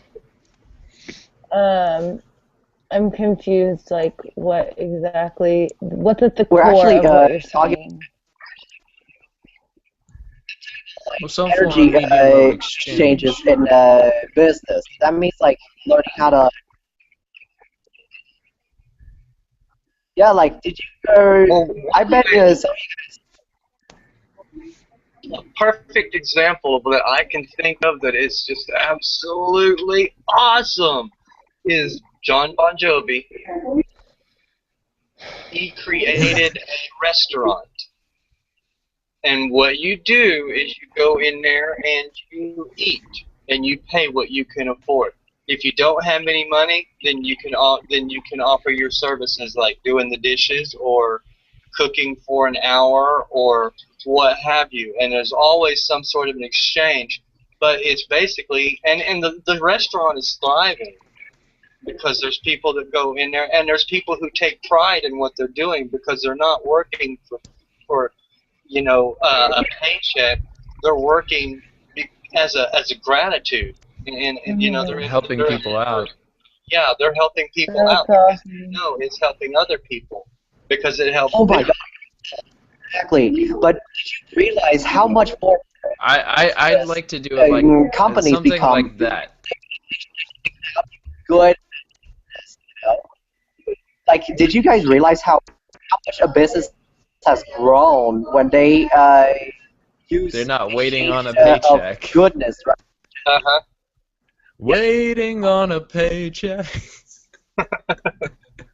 Waiting on it. Writing your own paycheck. Like, I can. Can you imagine? But that's some of the mentality of some people, man. Yeah, it's so true.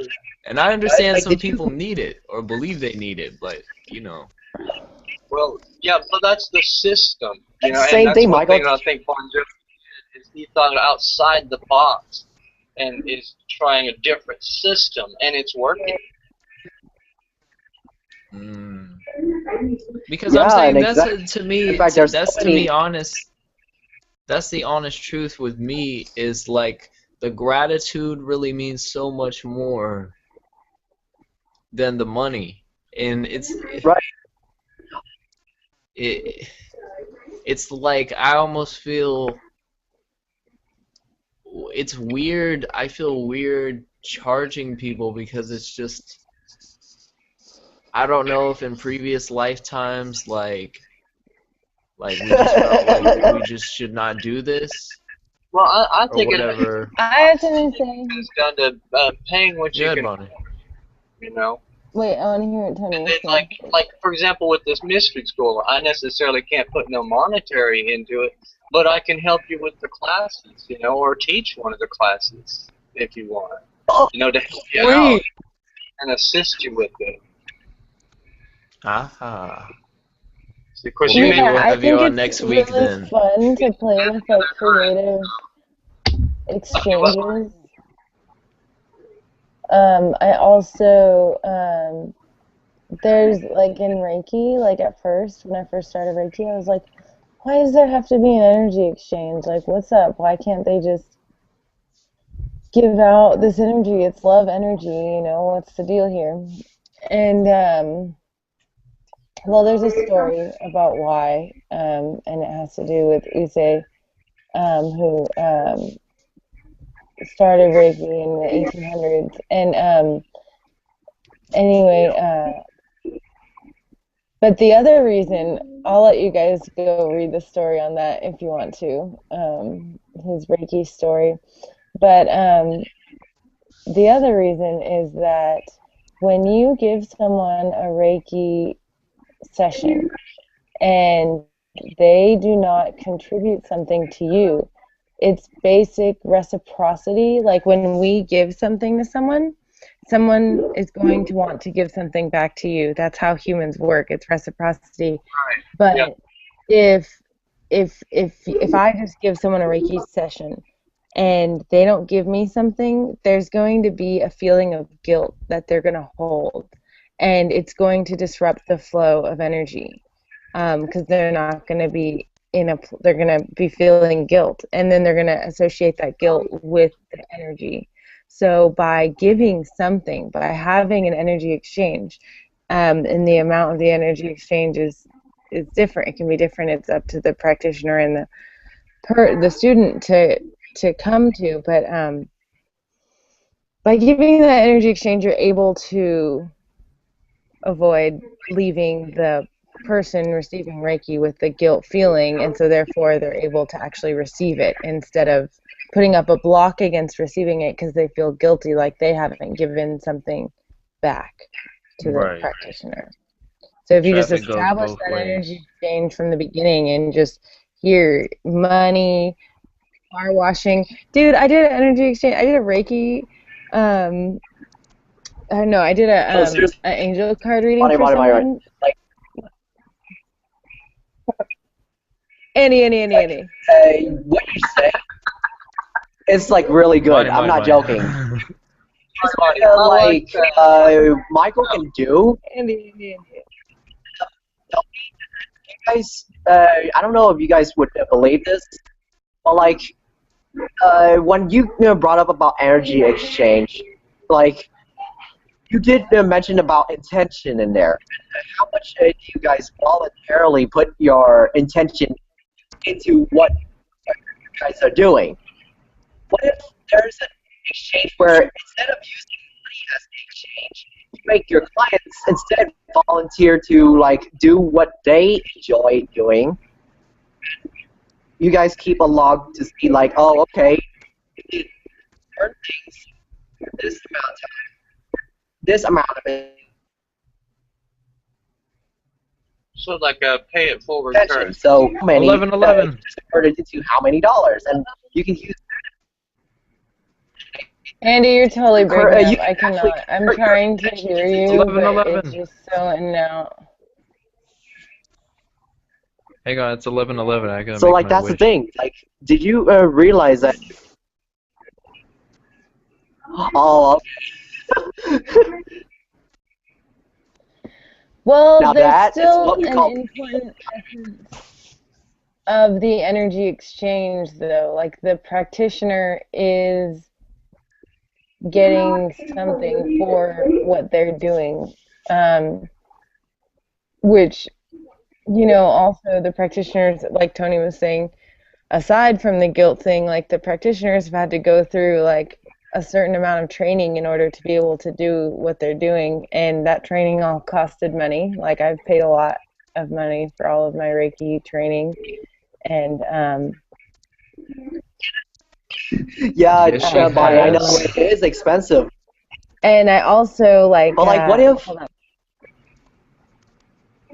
But like, what if, guys, like, instead of making Reiki class where you guys teach Reiki, clients have to pay or students have to pay money to do your service, how about make them go and do something that they enjoy, that shows that it is related to Reiki and conventions, and then that's a way to pay you to to teach them a class. You can do that with Reiki sessions. I haven't seen anyone do it with a Reiki attunement, because a Reiki attunement is more expensive and it's just different. But with a Reiki session, like there was one dude I used to follow, he'll love that, I'll drop this plug for him right now, but it was called Home Study Reiki, and he used to always post on Facebook things like, okay, he would give a free distant healing session once a week or once a month. I think it was once a month.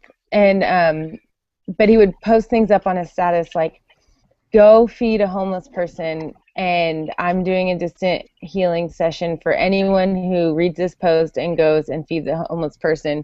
Like it's like a group distant healing session, and so he would send a distant healing session to anyone who would go and feed a homeless person. Or he did different things around Christmas time. He did like go donate a toy to one of the, gifts to one of those programs that donates gifts and things like that. So I think that that's a good idea, Andy. But the other thing is that, like, I think I really like what you're saying about that, and it's definitely something I'm going to implement, and I'm glad that you brought it up, because now I remember to do that, and I kind of had forgotten. But also, like, I'm trying to I feel so passionate about Reiki that I want to make it my life. Like, I don't want to have a real job, or like, I mean, it is a job, but like, I don't want to have... It doesn't feel like a job.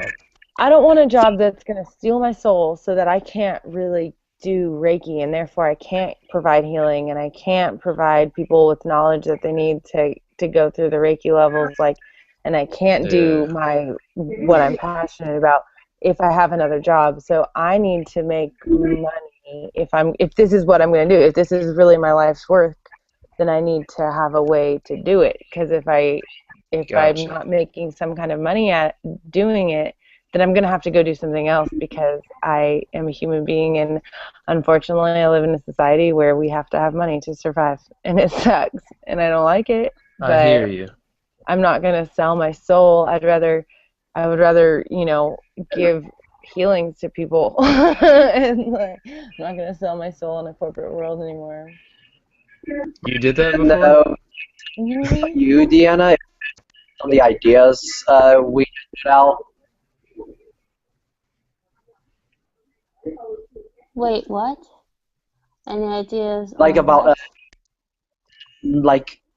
create alternative energy exchange where clients can A, decide to donate us some money, or B, they can pay us a service, or C, they choose to do an opportunity that brings up I think what he was talking about before he dropped was like a pay it forward currency, or having different options of currency, a donating currency, or pay it forward type currency where, you're getting services, or you're getting information and knowledge. I get that part, but why ask for my input? Because he wants you included in the conversation. Exactly, include you in the conversation and find out what different pay it forward methods you might use. First off, let's get two things clear. I'm still in high school, I'm a teenager, and I'm still living under my parents' roof, and I have not graduated yet. So I have no say in the matter whatsoever on this. Even if I wanted to donate, I do want to donate because, I want. What about paying it forward in high school? That's what I'm saying. You could, yeah. Maybe do something you wouldn't normally do in school for somebody you might not normally talk to. I go to a special needs school. There's 5 kids in the whole school. There's other. I would say I'm quite easy when it comes to what I'm satisfied with. Do you have any elderly people that lives around? There's other forms, there's artwork, there's just something. If you can bring something from a higher consciousness and put it on paper or something, that's really what gets me. Yeah, happy, the one thing. I do a lot of different something like that. If it can't be currency. I did a angel card reading for a girl the other day, and her energy exchange for me was clothes. And at first I was like, "What the heck, clothes? I don't need more clothes." And then I tried them on, and I super loved them a lot. And then it was really nice because I was going to this event, and I don't know, it was just nice to have 2 new cute shirts to wear. So, and then I felt really comfortable while I was at the event. So I was kind of in my head the whole time going I'm so glad I did this energy exchange, because I was feeling really comfortable in what I was wearing. I don't know. I know that sounds really kind of. Well, to be I'm not honest, gonna say it's shallow, but that sounds actually pretty cool. And on top of that, what I was saying is, you don't have to buy new clothes. Yeah, I was I'm totally down. I was only going to charge her $25 for an angel card reading, and then she gave me she ended up giving me $30 worth of clothes, and I was like, all right, that works for me. Nice. That's cool. Well, to me, I think an energy exchange and all this is a fancy word for I wouldn't say a fancy word, but we're talking about energy exchange, right? Yeah. Forward Well, I think the law of attraction is more the way to go, because you see, I never go out of my way I never go out of my way to look for how can I give to others, and I never go out of my way to receive from others. If someone were to come my way and give me something, that's cool. If I can help someone, and if I'm there at the right time, that's cool. But I don't go out deliberately out of my way.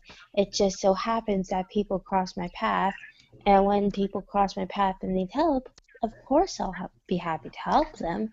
Yeah, but, I mean. But what about if we? It's like the law of attraction. Sometimes when I help someone, I get something in return. For example, I helped one of my friends. Her name's Alora. I helped my friend Alora on something. She was really depressed one day, but because I helped her while she was depressed, later on when she was in a better mood, she introduced me to one of her friends, which eventually turned into my friend, and he ended up teaching me a lot about stuff. So in its own twisted way, it's like the law of attraction. What you give is what you get. And so technically the law of attraction is kind of like energy exchange, because in order to get something... Yeah, but I'm saying if nobody's Wait, let us providing keep that, talking. Let's not cut people. No, I was really That was impressed. good. I like what you were saying. Go ahead, Thank Deanna. you, Bonnie. Thank you, Bonnie. But like I, but like whatever you give, you always get back in some twisted method. And like so, like let's for example, if you did something good to someone, it's kind of like karma in both ways. If you do good, you get good. If you do bad, well, needless to say, you get nothing but bad. So I think like energy exchange goes under a law of attraction because it's simple as that. And so when you guys talk about money and finance, well, I don't have a lot of experience in that area. However, like, if you want money, you can just think like, how can I get money? And then, like, for example, one week I need a new pair of earbuds. And I was like, oh, I need $20 for earbuds. And so, but later on that week, I got offered a babysitting job. And then I did so well at that babysitting job, I ended up getting paid 20. And I was like, score, this is enough for earbuds. And then in the end, I didn't really spend on the earbuds. I spent on my best friend. I can totally relate to that. I actually had pretty much a similar problem because my earbuds, one side was going out, and I was on Facebook with a friend of mine, and he was talking, and this guy, I mean, he's I don't know if you know what osteosis imperfecta is, but he has had what oh gosh, over 50 breaks in his bones throughout his life because his bones are fragile, and they were needing to move. And I mean, he didn't ask me or anything, but I was like, well, hey man, if you need some help moving, let me know. And I'm like, oh my God, did I just volunteer to help you move? But I was joking about it, and I said what I said, and I meant what I meant. So he finally took me up on it, and I helped him move. It was actually about a 2 or 3 day process, and it wasn't easy. I don't know if anybody's ever moved very much recently, but yeah, you got a lot of heavy furniture to move around. Yeah, moving sucks. One thing he did, and I didn't ask for it. He gave me a set of earbuds from like a PlayStation Vita, and it's some of the best earbuds that I've ever had, and I still use them. And I have like a vapor pipe, and he gave me a battery for that. But he didn't really consider it like energy exchange. He's just like, here, and of course they fed me and stuff like that the couple of days that I spent the night. But it was mainly I just wanted to help, and it just happens that he had what I needed that I hadn't mentioned nothing to him about. So the earbuds that I needed came into my possession by my following my heart. Yeah, it's cool. It's cool how it works out. I do think that we're attracted to the people who would be right fit for energy exchanges. So it's cool that works out. Like Michael and I are working out a massage energy exchange, and I really can't wait for massage. oh boy. Okay, never mind. If Michael doesn't want to do massage, we don't have to. But we do have to have an energy exchange. I don't know. Like with Reiki, I feel good, but I don't know. It's just I don't know with massage. I do it because people like it, but like that's the reason I do it. Oh, my computer battery's dying. That's the reason you do it. 100%, huh? So you don't I just enjoy do it because people say it feels good. Not really. Mm. To be honest. Okay, then we probably shouldn't do a massage energy exchange, but the thing is... I mean, I wouldn't, like... Why? Yeah. If it makes you feel good and he enjoys doing it... He said he doesn't enjoy doing it. Oh, okay. Somebody really needs it. I'll do it. Oh, okay. And it makes them feel good. That's what makes me feel good. I know, I've done some massages before, and yeah, it does get to you after a while. Lowering people's stress levels makes me feel good. That's awesome. Yeah. I'm the same way. Your hands get tired and shit. Yeah. Well, it's just like another energy exchange then. it's just like the songs that I write and stuff like that, and you know, eventually I'm going to put out to where other people can hear them. I'm not going to put all of them out. You know, I'm going to let them have a taste and be like, I don't know, maybe Bonnie, if you can get some music going, burn some sage or something. I don't know. I don't really want to. I don't know. I want you to feel good about it. You know. Maybe I don't know. Maybe it was just like the place that like I was at. At that time. It's just like I just didn't have good. And Andy got kicked out of that school, so Andy knows. Poor But Andy. during that time, and I don't know if maybe I associate massage with that place. I haven't. I mean, it's been, you know, a couple of years now, so I really don't. Well, don't think of it. I don't know. Maybe it's the smell of the lotion. I'll use a different lotion. And maybe we could get some music going, some really just. I mean, at Bonnie's house, I have really good vibes, you know. So there's very. I like how right when you said maybe we should get some music going. Way to go, Bonnie.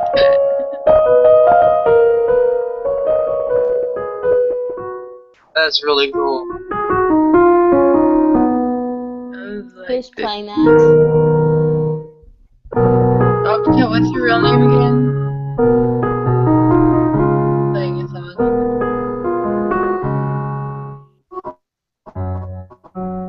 Is that you playing the piano? No, I wish. It's amazing.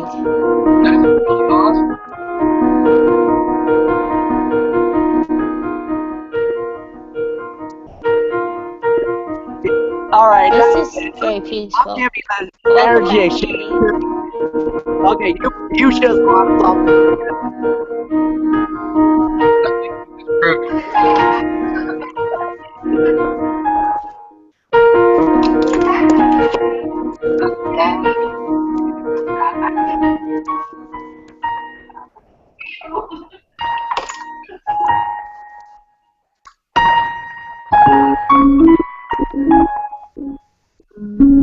Hey, you guys, I've been meaning to tell you I'm gonna have to take a break from the meditation this week on Thursday. But I'll be back at it next week.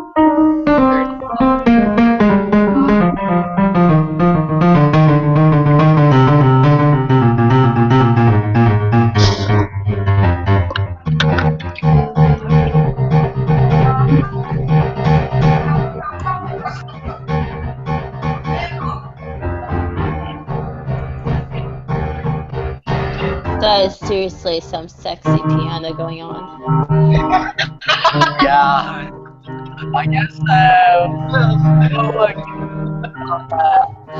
like moments like that.